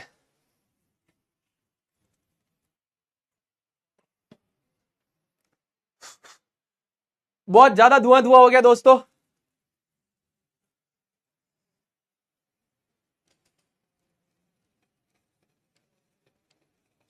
ये देखो सोडियम डांस कर रहा, देखो सोडियम डांस कर रहा, हाइड्रोजन नचा रही इसको, हाइड्रोजन, ये देखो सोडियम को देखो डांस कर रहा है क्या, ये हाइड्रोजन नचा रही इसको, देखो देख रहा, दिख रहा, दिख रहा, दिख रहा, दिख रहा, दिख रहा, ओपी ओपी ओपी, ओ मजा आ गया भाई साहब।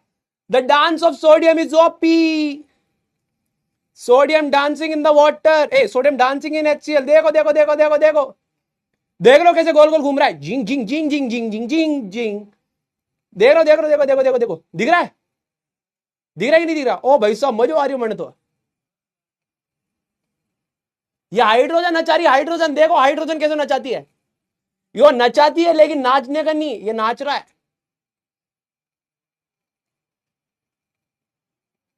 और भाई साहब मजे आ गयो यार, मजो आ गयो भाई साहब, अटे तो मजो आ गयो भाई साहब, मैंने तो नाच रही हो मारो सोडियम, नाच रही हो मारो सोडियम, तो नाच रही हो, ए कौन नचा रहे? हाइड्रोजन।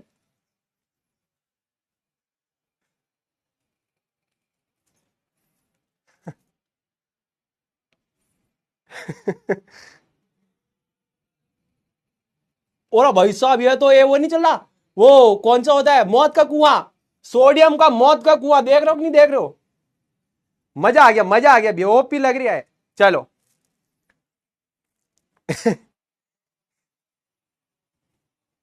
चलो बहुत बढ़िया, चलो बहुत सही बहुत सही। बस अब की भाई इसको बाहर निकलवा देना यार, ये सारा सामान बाहर निकलवा देना यार।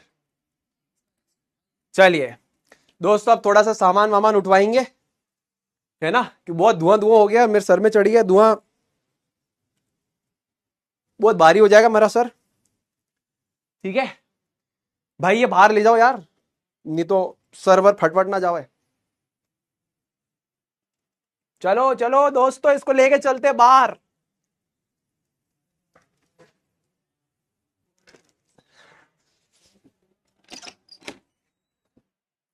हाँ जी अब बताओ कैसा लगा? चलो हाँ, बहुत सारा धुआं सूंघने के बाद देखिए यूजुअली क्या है, एक्सपेरिमेंटेशन जब कर रहे होते हैं तो आपको मास्क पहनना होता है ना, सेफ्टी के गॉगल्स पहनने होते हैं, है ना, और सारे ग्लव्स वगैरह पहनने होते हैं। मैं नहीं पहनता हूं, मेरी गलती है, तुम ऐसे मत करना, ठीक है? चलो बहुत बढ़िया। अब मैंने कोशिश करी कि मैक्सिमम मैं तुम्हें बहुत अच्छी तरीके से दिखा सकूं, बहुत सारी चीजें तुम्हें दिखी होगी, बहुत सारी चीजें नहीं दिखी होगी।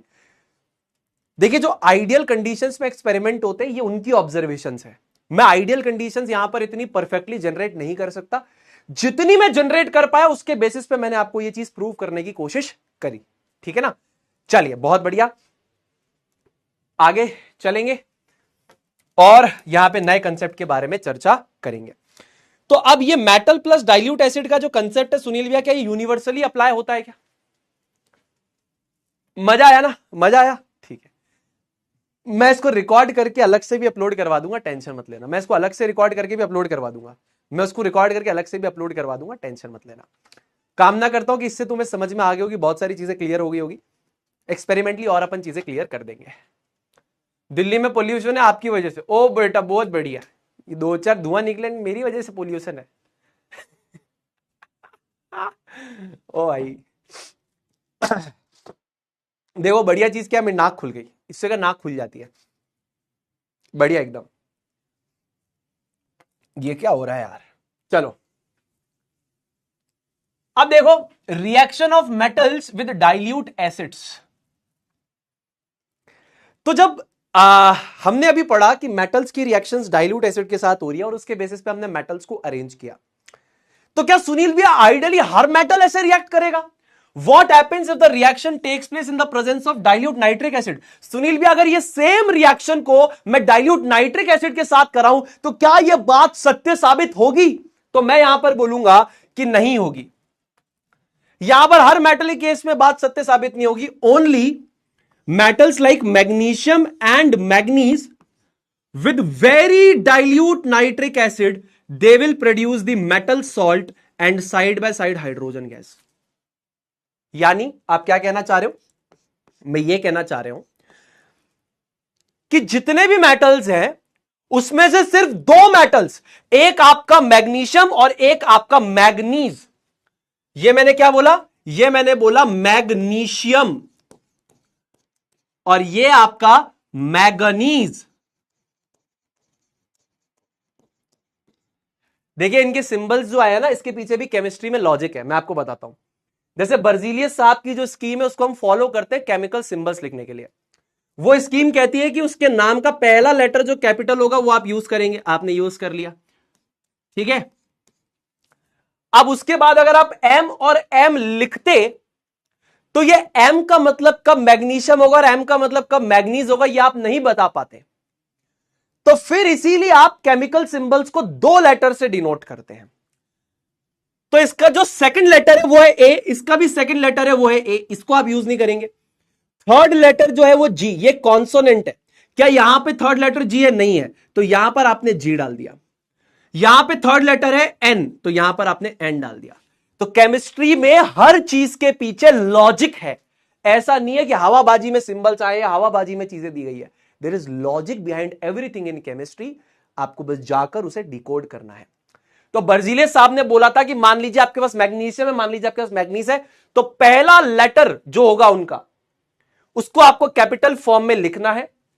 उसके बाद अब देखिए इसका सेकंड लेटर, देखिए एम और एम, इससे कैसे आप डिफरेंशिएट करेंगे कौन मैग्नीशियम है कौन मैग्नीज है। तो आप सेकंड लेटर देखेंगे, सेकंड लेटर दोनों में कॉमन है। थर्ड लेटर है जी, जी यहां पर आ रहा है कि नहीं आ रहा, इसका थर्ड लेटर एन है, था खत्म। तो जो भी नॉन कॉमन कॉन्सोनेंट होगा उसको आप लेंगे। तो नॉन कॉमन कॉन्सोनेंट है जी, ले लिया। यहां पे जी था नहीं, यहां पे एन था, ये ले लिया। ऐसे सिंबल बने। This is how the symbols are actually written. Chemistry में ऐसे लिखते हैं हम सिंबल्स को। तो मेरे भाई मेरी बहन, एक चीज ध्यान से आप सुनो कि जब मैग्नीशियम और manganese very dilute nitric acid के साथ रिएक्ट करेगा तो मेटल का सॉल्ट प्लस हाइड्रोजन गैस बनेगा। यानी कि अगर आपके पास मैग्नीशियम है और आपके पास अगर मेरे पास मैग्नीज है, ये डाइल्यूट नाइट्रिक एसिड के साथ रिएक्ट करेंगे तो ये यहां से हाइड्रोजन को डिस्प्लेस करके क्या करेंगे, नाइट्रेट के साथ सॉल्ट बनाएंगे। तो यहां बनेगा हमारे पास मैग्नीशियम का नाइट्रेट और साथ ही साथ हमारे पास बनेगा मैग्नीज का नाइट्रेट, और साथ ही साथ ये हाइड्रोजन गैस यहां पर बाहर की तरफ निकल जाएगी। समझ रहे हो जी? तो बाकी मेटल्स के साथ ऐसा क्यों नहीं होगा सुनील भैया? ये तो कोई बात नहीं हुई, ये तो कोई लॉजिक क्रिएट नहीं हुआ। अब उसके पीछे का रीजन बहुत डेप्थ में, लेकिन मैं आपको उतना बताता हूं जितना आपके सिलेबस का है, उतना आप एब्जॉर्ब करोगे आपको समझ में आ जाएगा। अब कोई और मेटल अगर डाइल्यूट नाइट्रिक एसिड के साथ रिएक्ट करता है तो यहां पे सॉल्ट बनता है, मेटल का सॉल्ट तो बनता है, कोई दिक्कत नहीं है।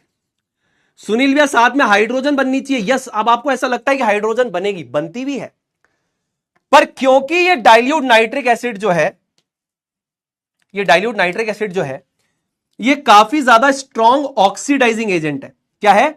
काफी ज्यादा स्ट्रॉन्ग ऑक्सीडाइजिंग एजेंट है। यानी कि इसका काम है दूसरी चीजों को ऑक्सीडाइज करने का और खुद को रिड्यूस करने का। तो ये क्या कर लेगा, ये बेसिकली इसको ऑक्सीडाइज कर देगा। क्या कर लेगा? ये बेसिकली ऑक्सीडाइज कर लेगा। ऑक्सीडाइजेस, ध्यान से सुनना बेटा, ऑक्सीडाइजेस H2 टू H2, ये H2 को H2O में ऑक्सीडाइज कर देगा। तो ये जो डाइल्यूट नाइट्रिक एसिड है मेरे राजा बेटा, ये काफी ज्यादा स्ट्रॉन्ग ऑक्सीडाइजिंग एजेंट है। तो बैठा है ऑक्सीडाइज करने के लिए, आ रहा है आ तू बेटा तेरे को ऑक्सीडाइज करूं। तो जैसे अदर मेटल्स नाइट्रिक एसिड के साथ रिएक्ट करते हैं, मेटल का सॉल्ट बना, हाइड्रोजन बना, इवॉल्व हाइड्रोजन गैस को ऑक्सीडाइज करके पानी में कन्वर्ट करता है, खुद को रिड्यूस कर देता है। Itself reduced to NO, NO2, N2O। ये खुद तो रिड्यूस हो जाता है और हाइड्रोजन को ऑक्सीडाइज कर देता है। तो हर केस में आपके पास सॉल्ट प्लस हाइड्रोजन गैस नहीं बनेगा। अगर आपको लगता है कि metal plus dilute acid will give salt plus hydrogen gas is a universal reaction in case of all metals and all acids, तो ऐसा नहीं है। अगर हम यहां पर डाइल्यूट नाइट्रिक एसिड ले लेते हैं, बहुत डाइल्यूट नाइट्रिक एसिड ले लेते हैं, तब सिर्फ दो मेटल्स उसके साथ रिएक्ट करके अपना मेटल का सॉल्ट और हाइड्रोजन गैस बनाएंगे। बाकी मेटल्स में क्या होगा कि मेटल का सॉल्ट के साथ जैसी हाइड्रोजन निकलेगी, ये नाइट्रिक एसिड बोलेगा अरे तू कहां जा रही है, तेरे को तो मैं ऑक्सीडाइज करूंगा, शुक ऑक्सीडाइज कर दिया।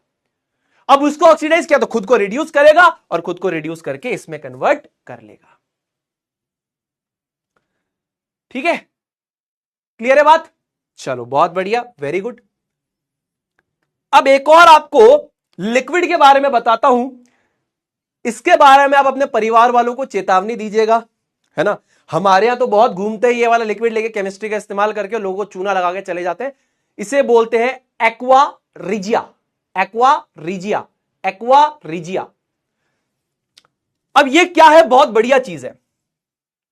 सुनील भैया, अपना जो गोल्ड है, अपना जो प्लेटिनम है, वो तो किसी भी एसिड से रिएक्ट नहीं कर रहा। बिल्कुल सही बात है, नहीं करता। पर एक एक्वा रीजिया नाम की चीज है जिसमें रिएक्शन होती है। क्या रिएक्शन होती है भैया, आप बताइए। तो एक्वा रीजिया आपका एक लैटिन वर्ड है। इस लैटिन वर्ड का मतलब होता है रॉयल वाटर। क्या मतलब होता है? Royal water.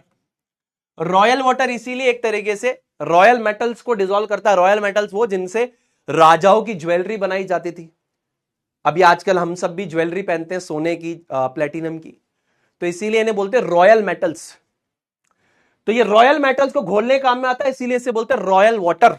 ठीक है, तो एक्वा रीजिया का लैटिन में मतलब है royal water, that is a mixture of concentrated nitric acid and hydrochloric acid in the ratio of 1:3। ये हो जाएगा हमारे पास कंसेप्ट नंबर 2। ठीक है, इसका बेसिकली मतलब क्या है, आप थोड़ा सा इसको समझिए। इसका मतलब क्या है, अगर कॉन्सेंट्रेटेड नाइट्रिक और हाइड्रोक्लोरिक एसिड का रेशियो 1:3 है, तो इसका मतलब क्या है कि भैया 75 मिलीलीटर हमारे पास क्या होगा और 25 मिलीलीटर क्या होगा। मान लो आपको एक 100 मिलीलीटर का मिश्रण बनाना है, तो उसमें 75 मिलीलीटर आपके पास क्या होगा? 75 मिलीलीटर होगा आपके पास, मान लीजिए, कॉन्सेंट्रेटेड हाइड्रोक्लोरिक एसिड, और 25 मिलीलीटर आपके पास क्या होगा? Concentrated nitric acid. अब ये कंसेंट्रेटेड है, ध्यान रखिएगा। ये सवाल आपसे बहुत बार पूछा गया है बोर्ड में। तो सबसे पहले आपको समझना पड़ेगा, एक्वा रीजिया लैटिन का एक शब्द है जिसका मतलब होता है रॉयल वाटर, जो कि एक मिक्सचर है, एक मिश्रण है। मिक्सचर का हिंदी में मतलब होता है मिश्रण। दो चीजों को आपने मिक्स कर दिया है, इसे बोलते हैं मिश्रण। ठीक है बेटा जी। तो मिश्रण है कॉन्सेंट्रेटेड नाइट्रिक और hydrochloric acid in the ratio 1:3, जिसके अंदर हमारे पास 25 मिलीलीटर नाइट्रिक एसिड है और हमारे पास 75 मिलीलीटर हाइड्रोक्लोरिक एसिड है। अगर एक 100 मिलीलीटर का सोल्यूशन मैं बनाता हूं इसका, तो उसमें 1:3 का मतलब यह कि ये 3 टाइम्स और ये 1 टाइम्स है इन टर्म्स ऑफ वॉल्यूम। अब उसके बाद एक और चीज आती है, it is a highly corrosive. Highly corrosive का मतलब है, ये कंसेप्ट नंबर 3 हो गया। हाईली कोरोसिव मतलब can burn slash damage skin if gets in touch. अगर आपकी चमड़ी से कांटेक्ट में आ गया तो आपकी चमड़ी को परमानेंटली डैमेज और बर्न करने का 100% दम रखता है।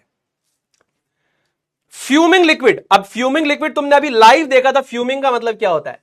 अगर मैं हाइड्रोक्लोरिक एसिड की शीशी को खोलता हूं, ध्यान से देखना, ध्यान से देखो, ये देखो, ये फ्यूम्स निकल रहे हैं। ये जो धुआं निकल रहा है ना, इसे फ्यूम्स कहते हैं।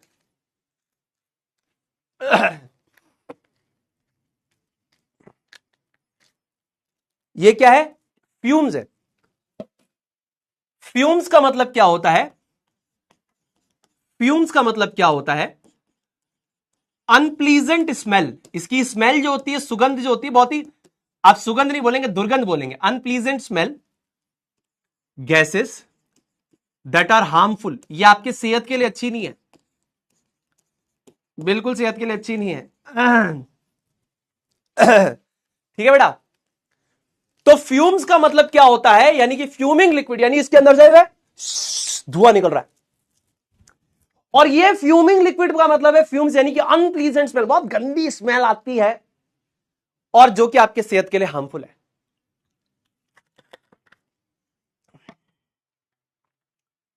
बेटा 1:3 में नाइट्रिक एसिड 1 टाइम है और हाइड्रोक्लोरिक एसिड 3 पार्ट्स है।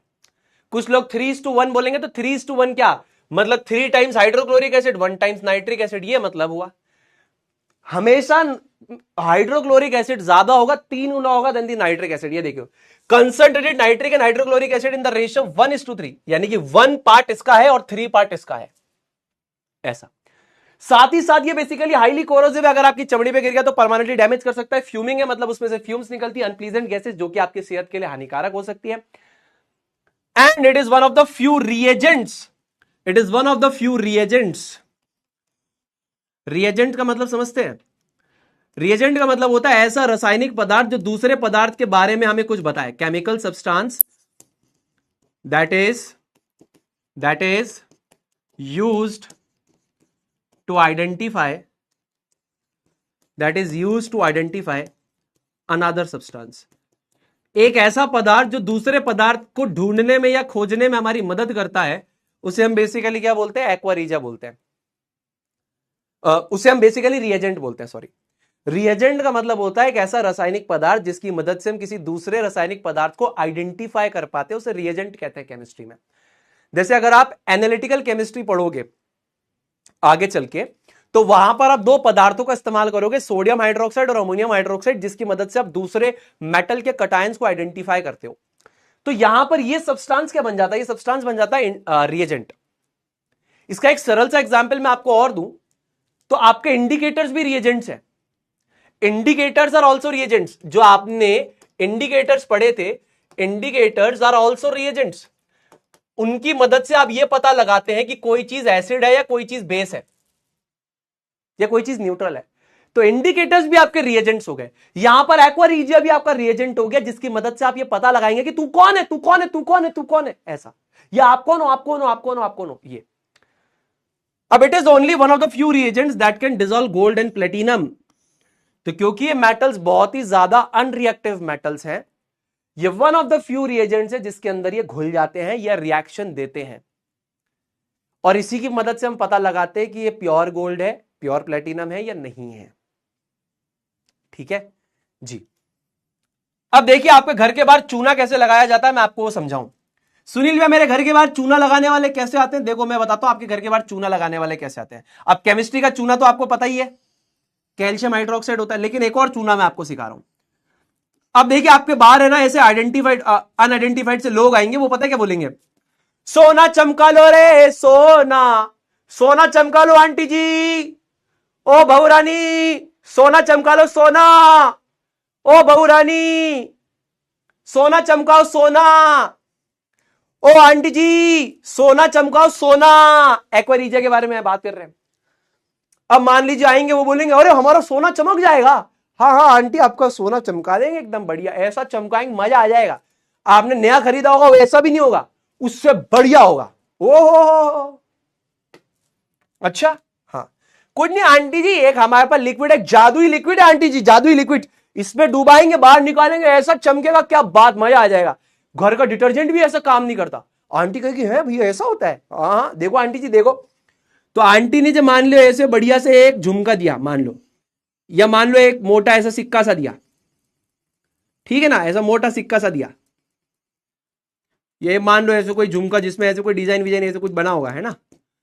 तो बोले कि भैया ये मेरा गोल्ड का आर्टिकल है। बोले ठीक है आंटी दे दो आप। तो अब ये भैया जी क्या करेंगे, को भाई साहब इसको इसमें डिप करेंगे, ऐसे डिप करेंगे, डिपाक डिप डिप डिपाक डिप डिपाक डिप डिप डिपाक डिप, और बाहर ऐसे सोने को निकालेंगे। तो बाहर वाली लेयर तो निपट गई, अंदर वाली लेयर बाहर आ जाएगी।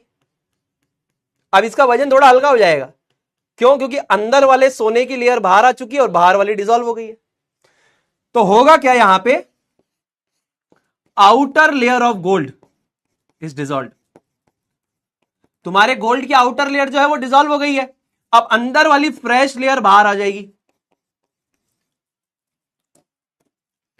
तो इनर फ्रेश लेयर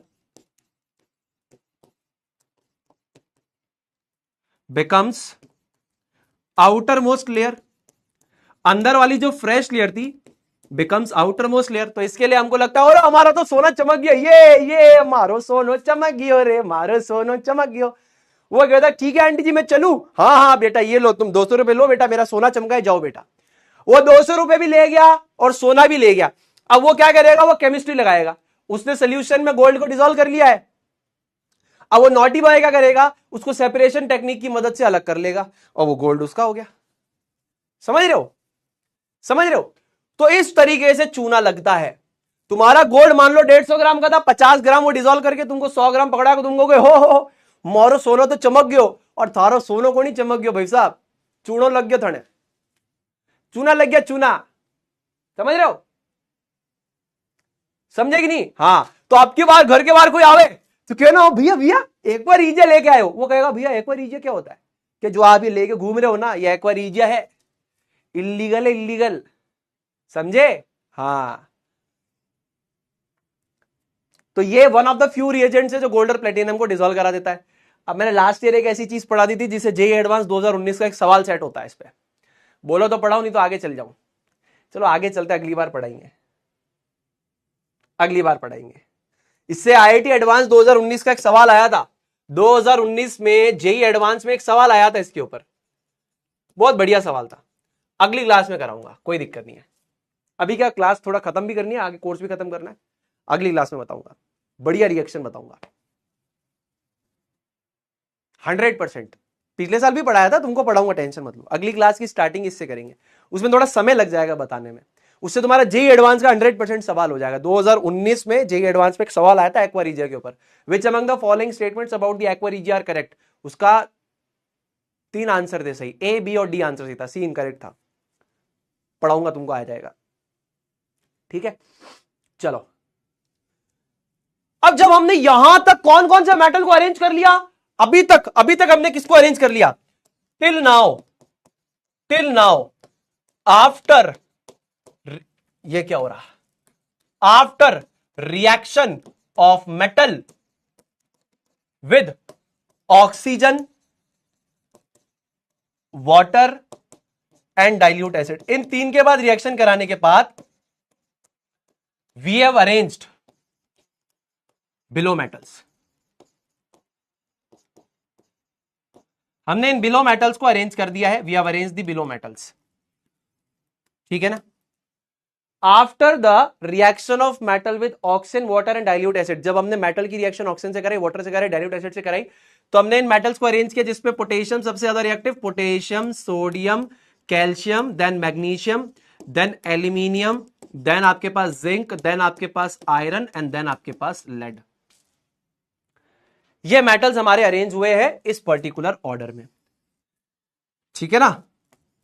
थोड़ा सा इसको और अच्छे से लिख देता हूं, potassium, sodium, calcium, magnesium, aluminium, zinc, iron, lead, hydrogen. Hydrogen भी तो आएगा। अब बाकी मेटल्स जो होंगे वो हाइड्रोजन के नीचे आएंगे, क्योंकि वो डाइल्यूट एसिड से हाइड्रोजन को डिस्प्लेस नहीं कर पा रहे, इसका मतलब वो उससे कम रिएक्टिव है। तो potassium, sodium, calcium, magnesium, aluminium, कुड़ी, नाल, कार, मांगो, अल्टो, जिसको फिर लेकर हम, ठीक है। तो अब हमारे पास लास्ट रिएक्शन है, that is the reaction of metals with salt solutions of other metals. इसके बेसिस पे हम लोग डिफाइन करेंगे। ये कंसेप्ट आपको पहले ही पता है, कंसेप्ट ये है, अगेन डिस्प्लेसमेंट रिएक्शन का कंसेप्ट है, ध्यान से देखिए।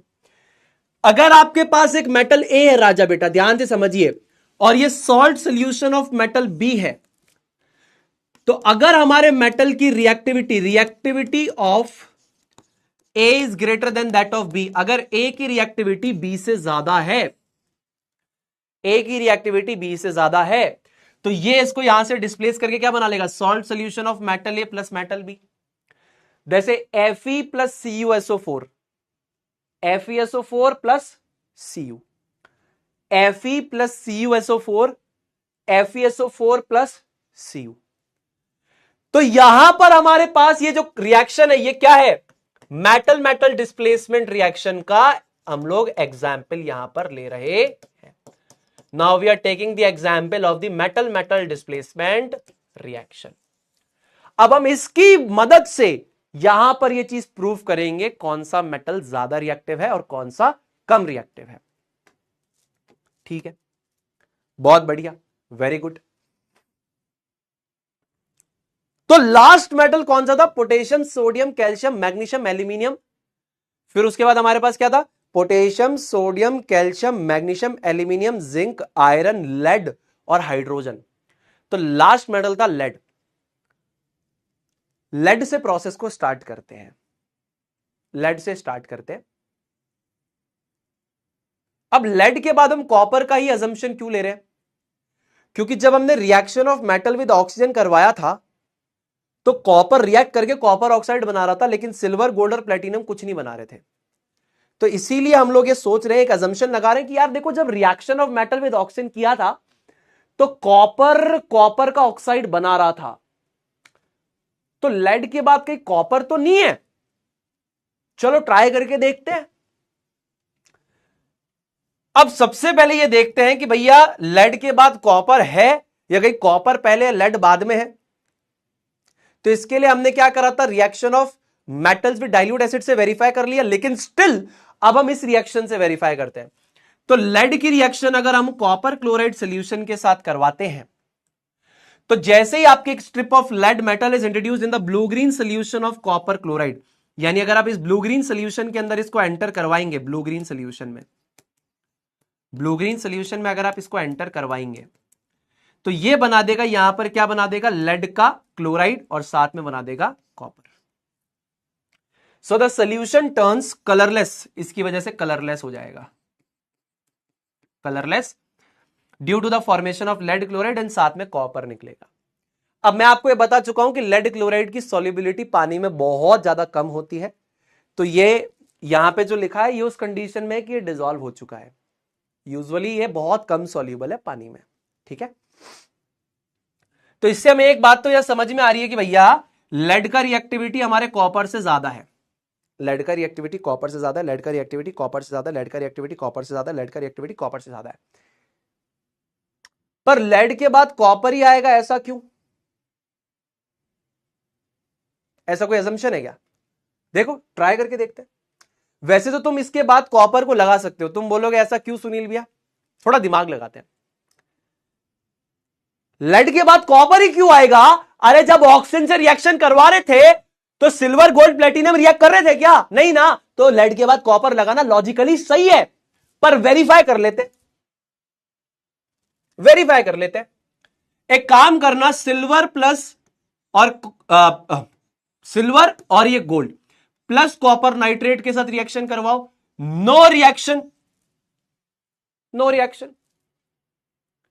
इसका मतलब इन दोनों की रिएक्टिविटी 100% कॉपर से कम है, 100% कॉपर से कम है।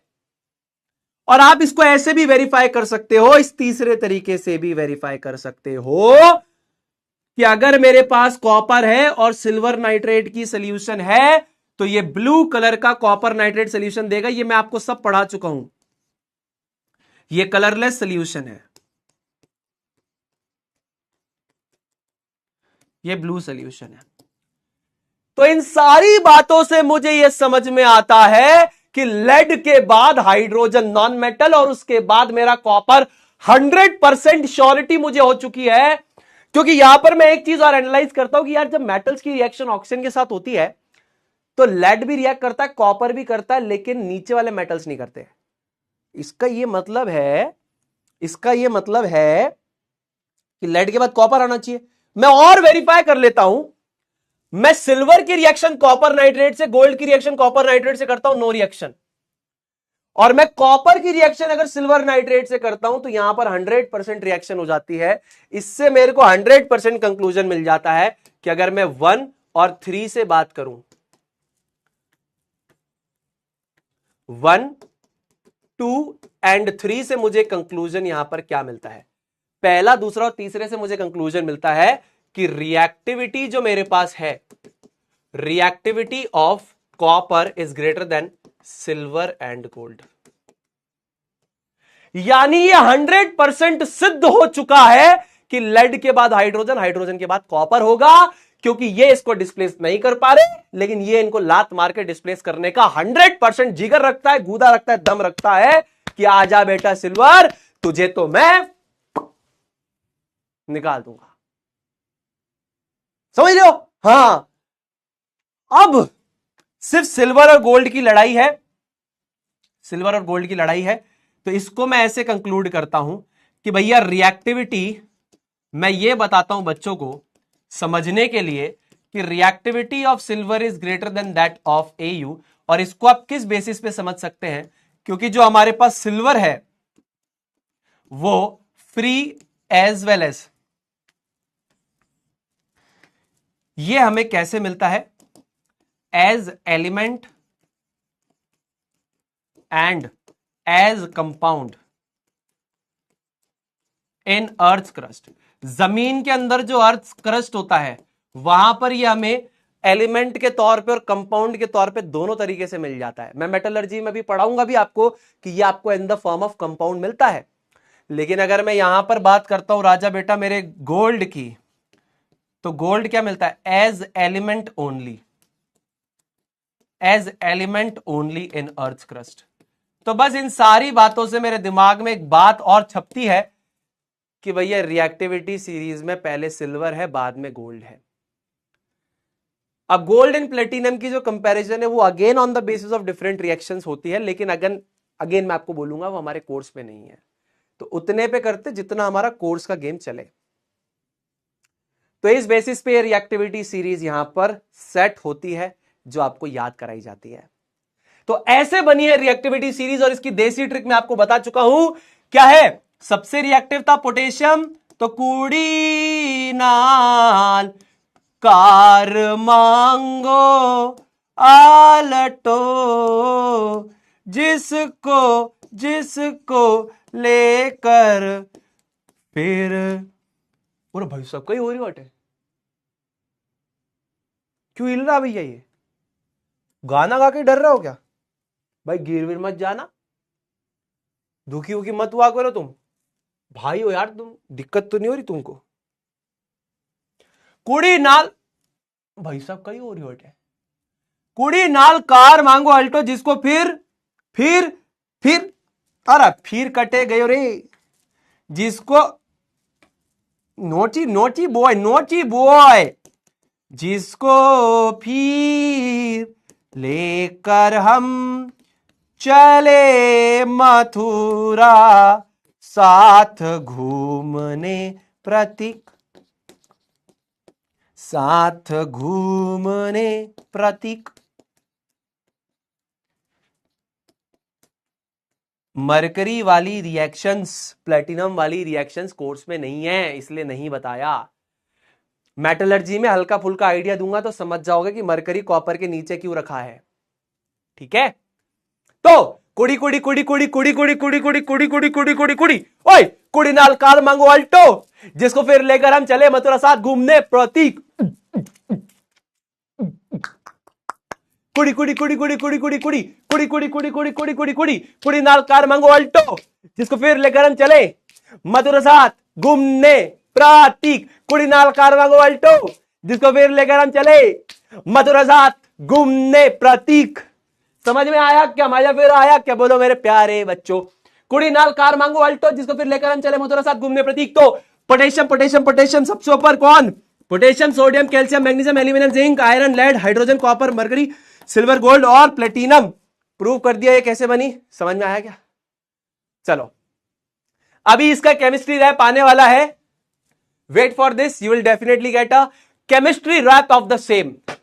Wrapper in the house Sunil भैया।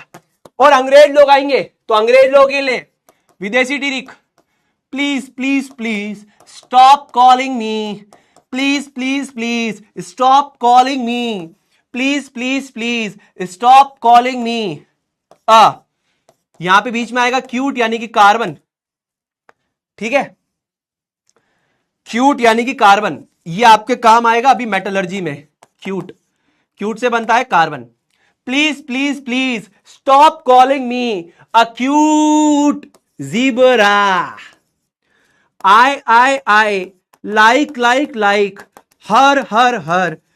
Calling mute smart Goth Pablo. कहीं हो रही हो भाई साहब, हटी ने कहीं हो रही हो, देख रहे हो नहीं देख रहे हो भाई साहब? Please stop calling me a cute zebra, please stop calling me a cute zebra. I like her calling mute smart goat Pablo. Pablo. समझे कि नहीं? हाँ जी। तो potassium, sodium, calcium, magnesium, aluminium, ये कॉपर मेटलर्जी में, कार्बन मेटलर्जी में काम आएगा। Zinc, iron, lead, hydrogen, copper, mercury, silver, gold और प्लेटिनम। काम खत्म। समझ में आ गया? मजो आ रही हो कि नहीं आ रही हो? अरे घणो ही मजो आ रही हो भाई साहब बटे। चलो बेटा एक बार आए भैया लिख दो जल्दी से। अबे नाक में ना जलन होने लग गई। अब ये HCl ने जाके लगता है अंदर जाके एसिड बना लिया है। ये नोटी है, नोटी। ये नोटी, नोटी वो है। मैं नाक में जाके ये एसिड बनाया तूने, नोटी, नोटी वो है। चलो लास्ट रिएक्शन बताएंगे, चैप्टर ओवर, खत्म। मतलब ये टॉपिक खत्म करेंगे। चैप्टर कहां से ओवर हुआ? चैप्टर तो चालू हुआ है। Reaction of non metal with oxygen and water. जल्दी जल्दी भैया आ धातु के बारे में बता दो। बहुत सिंपल सिंपल सी बातें हैं। अब नॉन मेटल्स कैसे रिएक्ट करते हैं ऑक्सीजन और वाटर के साथ, बस 5 मिनट में खत्म करूंगा। देखो, नॉन मेटल है कार्बन, नॉन मेटल है सल्फर।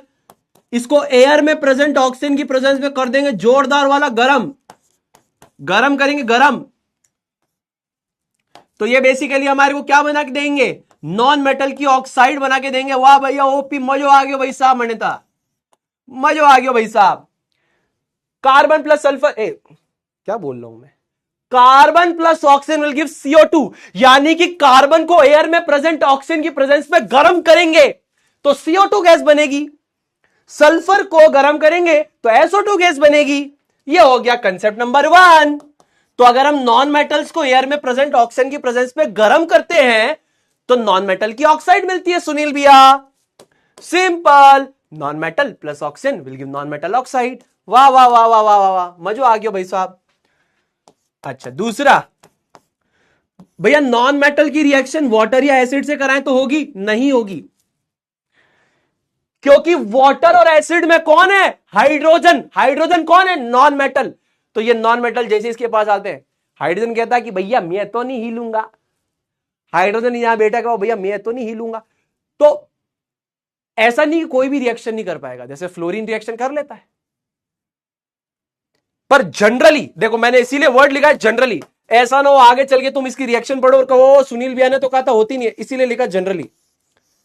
जनरली यानी most of the non metals में इतनी हिम्मत नहीं है कि यहां पर प्रेजेंट हाइड्रोजन को बोले कि हाइड्रोजन बाहर जा, तो नहीं निकाल पाएंगे हाइड्रोजन को बाहर। No reaction takes place as hydrogen of acid और water can't be displaced by a non metal, so no reaction takes place.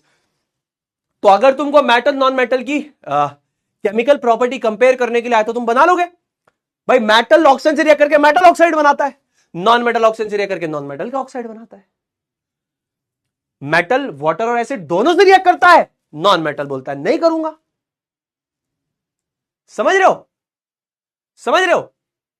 चलो अब एक सवाल कर दो जल्दी से, मेरा दिल दिल दिल सेट कर दो जल्दी जल्दी जल्दी, फटाफट राजा बेटा। Are non metal oxides only acidic in nature? जल्दी से फटाफट से। क्या नॉन मेटल की ऑक्साइड सिर्फ एसिडिक है? हाँ या ना? हाँ या ना? हाँ या ना? जल्दी जल्दी जल्दी फटाफट फटाफट, बस 5 मिनट में गेम सेट खत्म।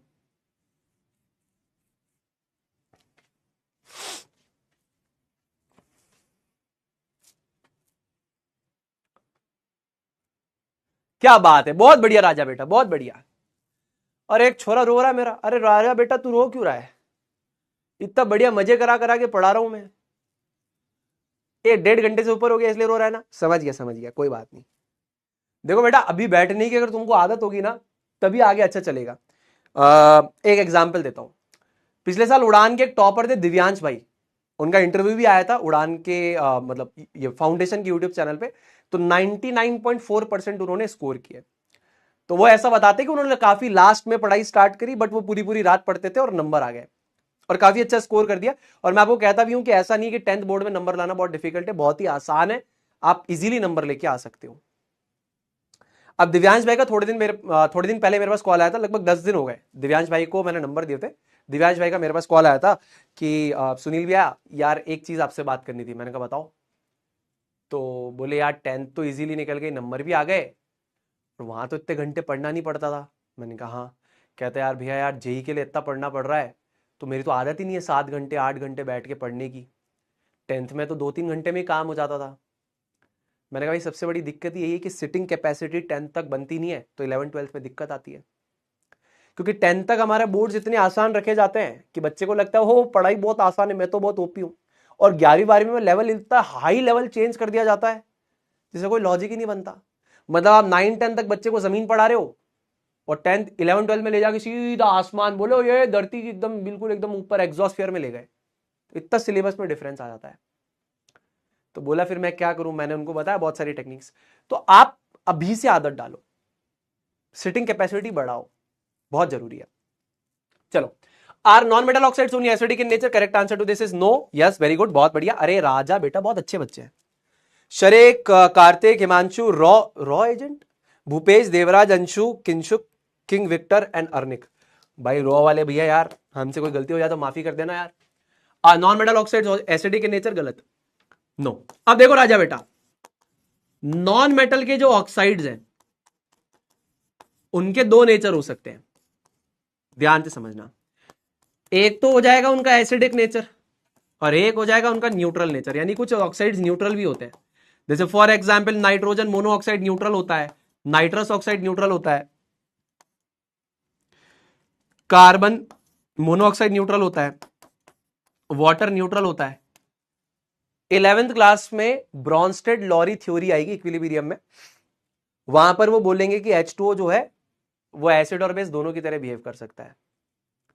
तो उस समय पे आके ऐसे मेरे से गुस्सा मत होना, उसके कंसेप्ट के बेसिस पे ऐसा हो सकता है।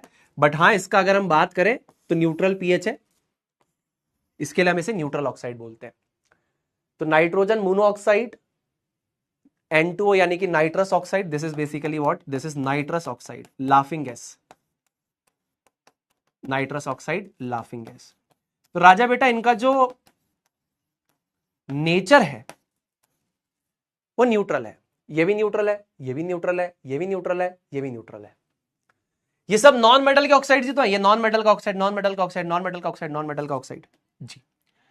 लेकिन अगर हम यहां बात करते हैं एसिडिक ऑक्साइड्स, तो वो एसिडिक ऑक्साइड्स कौन कौन से हैं? Carbon dioxide, sulphur dioxide, sulphur trioxide, nitrogen dioxide. मैंने आपको एसिड रेन में ये सारी चीजें बताई थी, ये कैसे एसिड्स का निर्माण करते हैं। जैसे फॉर एग्जाम्पल अगर मेरे पास कार्बन डाइऑक्साइड गैस है, तो वो बेसिकली मेरा पानी के साथ मिक्स हो जाएगी और वो क्या करेगी, H2CO3 का निर्माण कर देगी। उसी प्रकार अगर मेरे पास SO2 गैस है, तो वो पानी के साथ मिक्स होगी और वो क्या बना देगी, H2SO3 बना देगी। उसी प्रकार अगर मेरे पास SO3 गैस है, वो पानी के साथ मिक्स होगी तो क्या बना देगी, H2SO4 बना देगी। तो ये छोटी छोटी बातें आपको पता होनी चाहिए, ठीक है। तो ये आपके एसिडिक ऑक्साइड्स हैं। यहां पे कैसे ऑक्साइड्स हैं, एसिडिक ऑक्साइड्स हैं, ठीक है ना। These oxides are termed as the acidic oxides. Now why they are the acidic oxides? Because जब ये एक न्यूट्रल ऑक्साइड पानी के साथ रिएक्ट करते हैं तो यहां पर ये किसका निर्माण करते हैं, ये तीन, ये है एसिड्स, इनका निर्माण करते हैं। तो ये एसिडिक ऑक्साइड इसीलिए कहलाते हैं बिकॉज अगर ये पानी से रिएक्ट करेंगे तो ये बेसिकली एसिड का निर्माण करेंगे। जैसे कि यहां पर एसिड्स के नाम क्या क्या हो जाएंगे, ये एसिड कौन सा हो जाएगा, कार्बोनिक एसिड हो जाएगा। जी सुनील भैया बहुत अच्छे से समझ में आ रहा है। राजा बेटा ये कैसा एसिड हो जाएगा, ये हो जाएगा राजा बेटा सल्फ्यूरस एसिड। बहुत बढ़िया सुनील भैया, दिल एकदम खुश हो गया मेरा। और राजा बेटा ये कौन सा एसिड हो जाएगा, राजा बेटा ये हो जाएगा सल्फ्यूरिक एसिड। तो मेरे राजा तीनों एसिड में कामना करता हूं आपको समझ में आ गए। ऐसे NO2 दो एसिड्स बनाता है, नाइट्रस और नाइट्रिक एसिड, एसिड रेन में बताया था चैप्टर 2। तो नॉन मेटल के ऑक्साइड सारे के सारे एसिडिक बोलना बेवकूफी है। आपके नॉन मेटल के ऑक्साइड्स न्यूट्रल भी होते हैं। NO, N2O, CO, H2O ये basically neutral non metal oxides हैं। These are acidic non metal oxides. चलो, आज की क्लास के लिए कोई होमवर्क नहीं है। अगर अब यहां तक समझ में आ गया तो एक बार आए भैया लिख दो, क्लास ओवर है हमारी आज की, काम खत्म। क्लास ओवर बेटा। जल्दी से एक बार आए भैया लिख दो फटाफट से, जल्दी से एक बार आए भैया लिख देंगे सारे के सारे प्यारे प्यारे बच्चे, जल्दी से एक बार आए भैया लिख देंगे। प्लीज राइट आए भैया इनटू द चैट बॉक्स। चलो बहुत बढ़िया, वेरी गुड, बहुत बढ़िया बेटा, बहुत बढ़िया। अब आज की क्लास का इंसानियत का ज्ञान क्या है? देखिए सबसे पहले आप ये समझिए इंसानियत का ज्ञान जरूरी क्यों है। हमेशा मैं लिखता हूं इंसानियत का ज्ञान जो बनाए बेहतर इंसान, यानी कि हमें एक अच्छा इंसान बनाने के लिए, प्रेरित करने के लिए ज्ञान मैं आपको देता हूं। आपको एक बेहतर इंसान बनाने के लिए, एक अच्छा इंसान बनाने के लिए मैं आपको एक ज्ञान देता हूं, और इस ज्ञान की भी सबसे ज्यादा जरूरत है हमको। क्यों? कलयुग के अंदर लोगों के अंदर क्या हो गया है, धर्म और अधर्म एक इंसान के अंदर आ चुका है। अब कुछ लोगों में अधर्म इतना ज्यादा हो गया है कि वो यही भूल चुके हैं कि वो क्या सही है क्या गलत है, वो क्या कर रहे हैं। हम जिस देश में रहते हैं, अगर हम बात करते हैं भारत देश की, तो भारत देश के अंदर हम औरतों को शक्ति बोलते, शक्ति, माता को स्वरूप बोलते हैं, हम देवी बोलते हैं, हम उनकी पूजा करते हैं। लेकिन शायद कुछ लोग इस चीज का मतलब भूल चुके हैं। अभी कोलकाता में जो केस हुआ, मुझे सबसे ज्यादा प्रॉब्लम इस चीज से यह है कि जो हुआ वो तो बहुत बहुत बहुत बहुत बहुत गलत हुआ, उसे आप शब्दों में बयान नहीं कर सकते। पर बंगाल के बारे में अगर हम बात करें तो सबसे ज्यादा वहां पर माता की पूजा वहीं की जाती, सबसे ज्यादा माता को मानने वाले लोग वहीं हैं शायद। एक गुजरात में और एक बंगाल में हम देखते हैं कि बहुत ज्यादा जब माता की नवरात्रि के दिन आते हैं तो सबसे ज्यादा एक हर्षोल्लास से मनाने वाला जो जो दो स्टेट से मुझे यही नजर आते हैं। क्या मैं सही हूं गलत हूं? अगर इस बंगाल स्टेट के अंदर जिसमें आप माता की सबसे ज्यादा पूजा करते हैं, आप औरत को, आप कन्या को माता के समान का दर्जा देते हैं, आप उन्हें देवी मानते हैं, रामनवमी पे जब हम भोज करवाते हैं, कन्या भोज जब होता है, हम कन्याओं के पैर धोते हैं, उन्हें पोंछते हैं, क्योंकि हम उन्हें माता मानते हैं, हम उन्हें देवी मानते हैं। मुझे लगता है वो स्टेट फेल हो गया। जिस स्टेट में इस तरीके के लोगों के संस्कार हैं कि वो वहां माता मानते, तो फिर ये जो कांड वहां पर हुआ, ये जो कृत्य वहां पर हुआ, ये नहीं होना चाहिए था।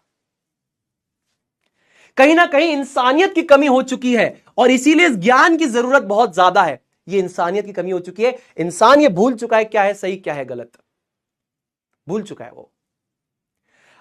अभी ये चल रहा था कि मैं आपको एक भी एक चीज और समझाऊंगा, क्योंकि आप छोटे मेरे भाई बहनों, तो मैं आपको हर एक चीज बहुत अच्छी तरीके से समझाता हूं, आपको उसी तरीके से समझा रहा हूं। कभी भी हर चीज के बिल्कुल एक्सट्रीम पे नहीं जाना है। एक्सट्रीम आपने क्यों बोला, मैं आपको समझाता हूं। देखिए सबसे पहले जो वहां पर हुआ वो डेफिनेटली गलत था, और बहुत बहुत बहुत बहुत बहुत बहुत बहुत गलत है। तो इसके लिए हम लड़कों को क्या करना चाहिए, यह हमारी ड्यूटी, हमारी रिस्पॉन्सिबिलिटी कि हम हर एक कन्या, हर एक लड़की को इज्जत आदर प्रदान करें, और उन्हें एक कंफर्ट वाला जो जोन है ना वो प्रोवाइड करें, उन्हें एक सिक्योर जोन प्रोवाइड करें। उन्हें ऐसा लगे कि जब वो काम कर रही हैं या वो कोई भी घर छोड़ने के बाद वो कहीं पे भी बाहर निकल रही है तो वो सेफ है। वो कर्तव्य किसका, लड़कों का है, पहली बात। दूसरी बात, क्या सुनील भाई इसका यह मतलब है कि हम सारे लड़कों को गलत बोले? ऐसा नहीं है बेटा। ना सारी लड़कियां कभी सही हो सकती है, ना सारे लड़के कभी गलत हो सकते हैं। हमेशा इंसान सही और गलत उसके संस्कारों से, उसके कर्मों से बनता है। अब आप यह बिल्कुल मत करने लग जाना कि आप हर एक लड़के को गलत बोलने लग जाओ, ऐसा नहीं है, बिल्कुल भी ऐसा नहीं है। आपको लड़कियों को सेफ फील करवाना है, उन्हें यह फील करवाना है कि वो जहां पर भी काम कर रही हैं वो बिल्कुल सेफ है, यह हमारा कर्तव्य है। पर इसका साथ ही साथ यह मतलब नहीं होता कि हम यह बोलें कि सारे लड़के भी गलत है, ऐसा नहीं है। हमें हर इंसान की इज्जत करनी है बेटा, चाहे वो लड़का हो चाहे वो लड़की हो, हमें हर इंसान की इज्जत करनी है, और लड़कियों को सेफ फील कराने का काम हमारा है। वो कंफर्टेबल फील करे, वो हमारा काम है। और मैं तो देखो लड़कियों को भी बोलता हूं, यार देखो तुम्हें ना भाई, सबसे ज्यादा जो मेरे को ऐसा लगता है, काल रात्रि माता जो है, काली माता जो है ना भाई, आप 9 दिन मनाते हो ना, शैलपुत्री माता, ब्रह्मचारिणी, चंद्रघंटा, कुष्मांडा, स्कंद माता, कात्यायनी माता, काल रात्रि माता, महागौरी माता और सिद्धिदार्थी माता, ये 9 दिन आप मनाते हो। भाई 9 दिन आप माता के मनाते हो ना, शैलपुत्री, ब्रह्मचारिणी, चंद्रघंटा, कुष्मांडा, स्कंद, कात्यायनी माता, कालरात्रि माता, महागौरी माता, सिद्धिदात्री माता, ये 9 माता के दिन आप मनाते हो ना।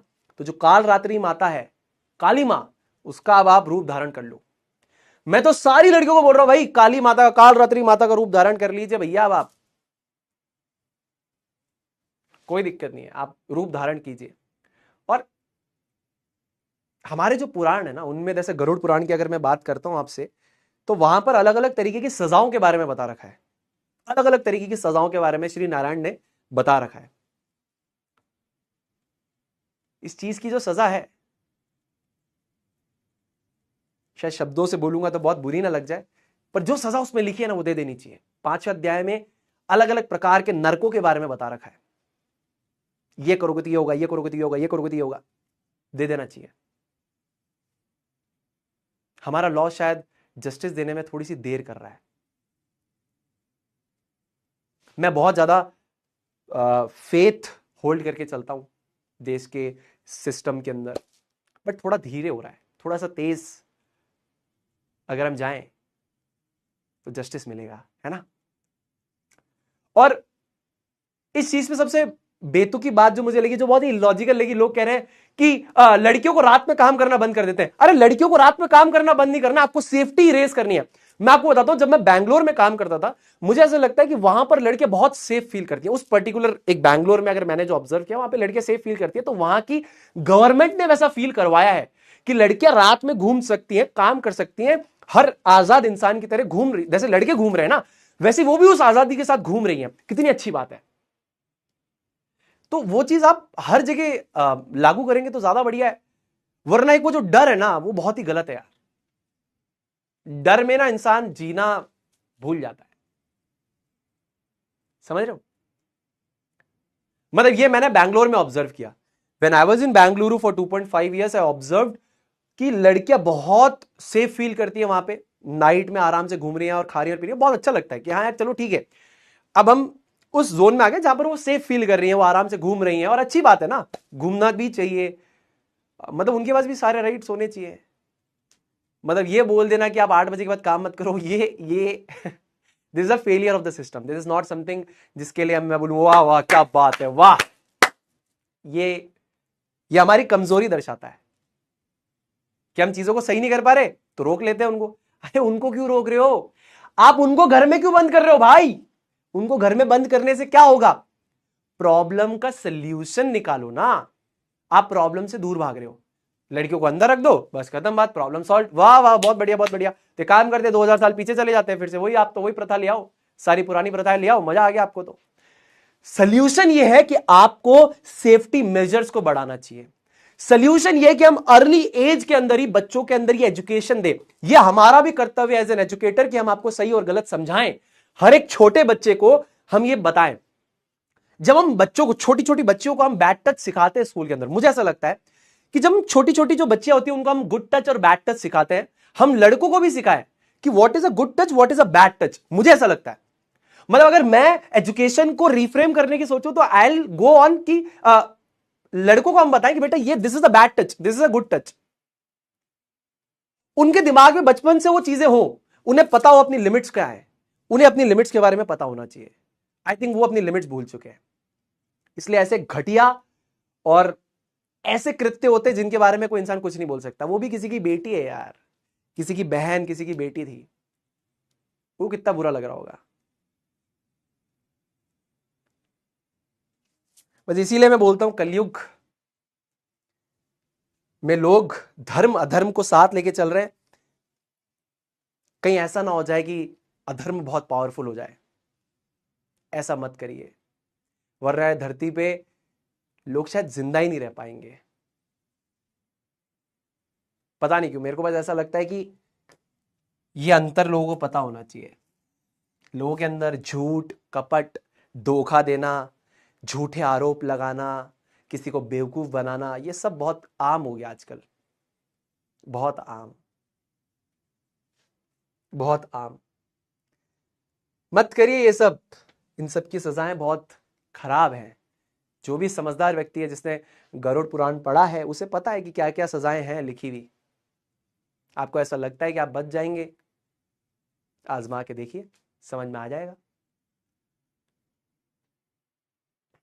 मैं खुद को भी इंप्रूव करने की दिन ब दिन कोशिश कर रहा हूं, खुद के ऊपर भी काम कर रहा हूं, मैं भी कर रहा हूं, आप भी करिए, ठीक है? चलो, बाकी जैसा मैं हमेशा कहता हूं, सुनील भैया साथ है, फिजिक्स वाला साथ है, दोनों आपके साथ है। ईमानदारी से बस आप पढ़ाई करो, आप अच्छे इंसान बनने की कोशिश करो। देखिए, मैं ये नहीं कह रहा दैट आई एम परफेक्ट, मेरे अंदर भी बहुत कमियां हैं और होंगी, मैं उन पर बहुत काम करने की कोशिश कर रहा हूं। जितना ज्यादा मैं इन चीजों में जा रहा हूं, मुझे लग रहा है कि शायद मैं एक अच्छे पाथ पे चल रहा हूं, तो शायद परमात्मा भी मेरी मदद करेंगे, एंड डेफिनेटली वो करते भी हैं। आप भी कोशिश करो, आपके साथ भी अच्छा होगा, ठीक है? चलिए, तो मिलते हैं अगली क्लास में, तब तक के लिए अपना ध्यान रखिए, खुश रहिए, stay healthy, stay awesome and always say जय जय फिजिक्स वाला, जय हिंद, जय भारत, वंदे मातरम।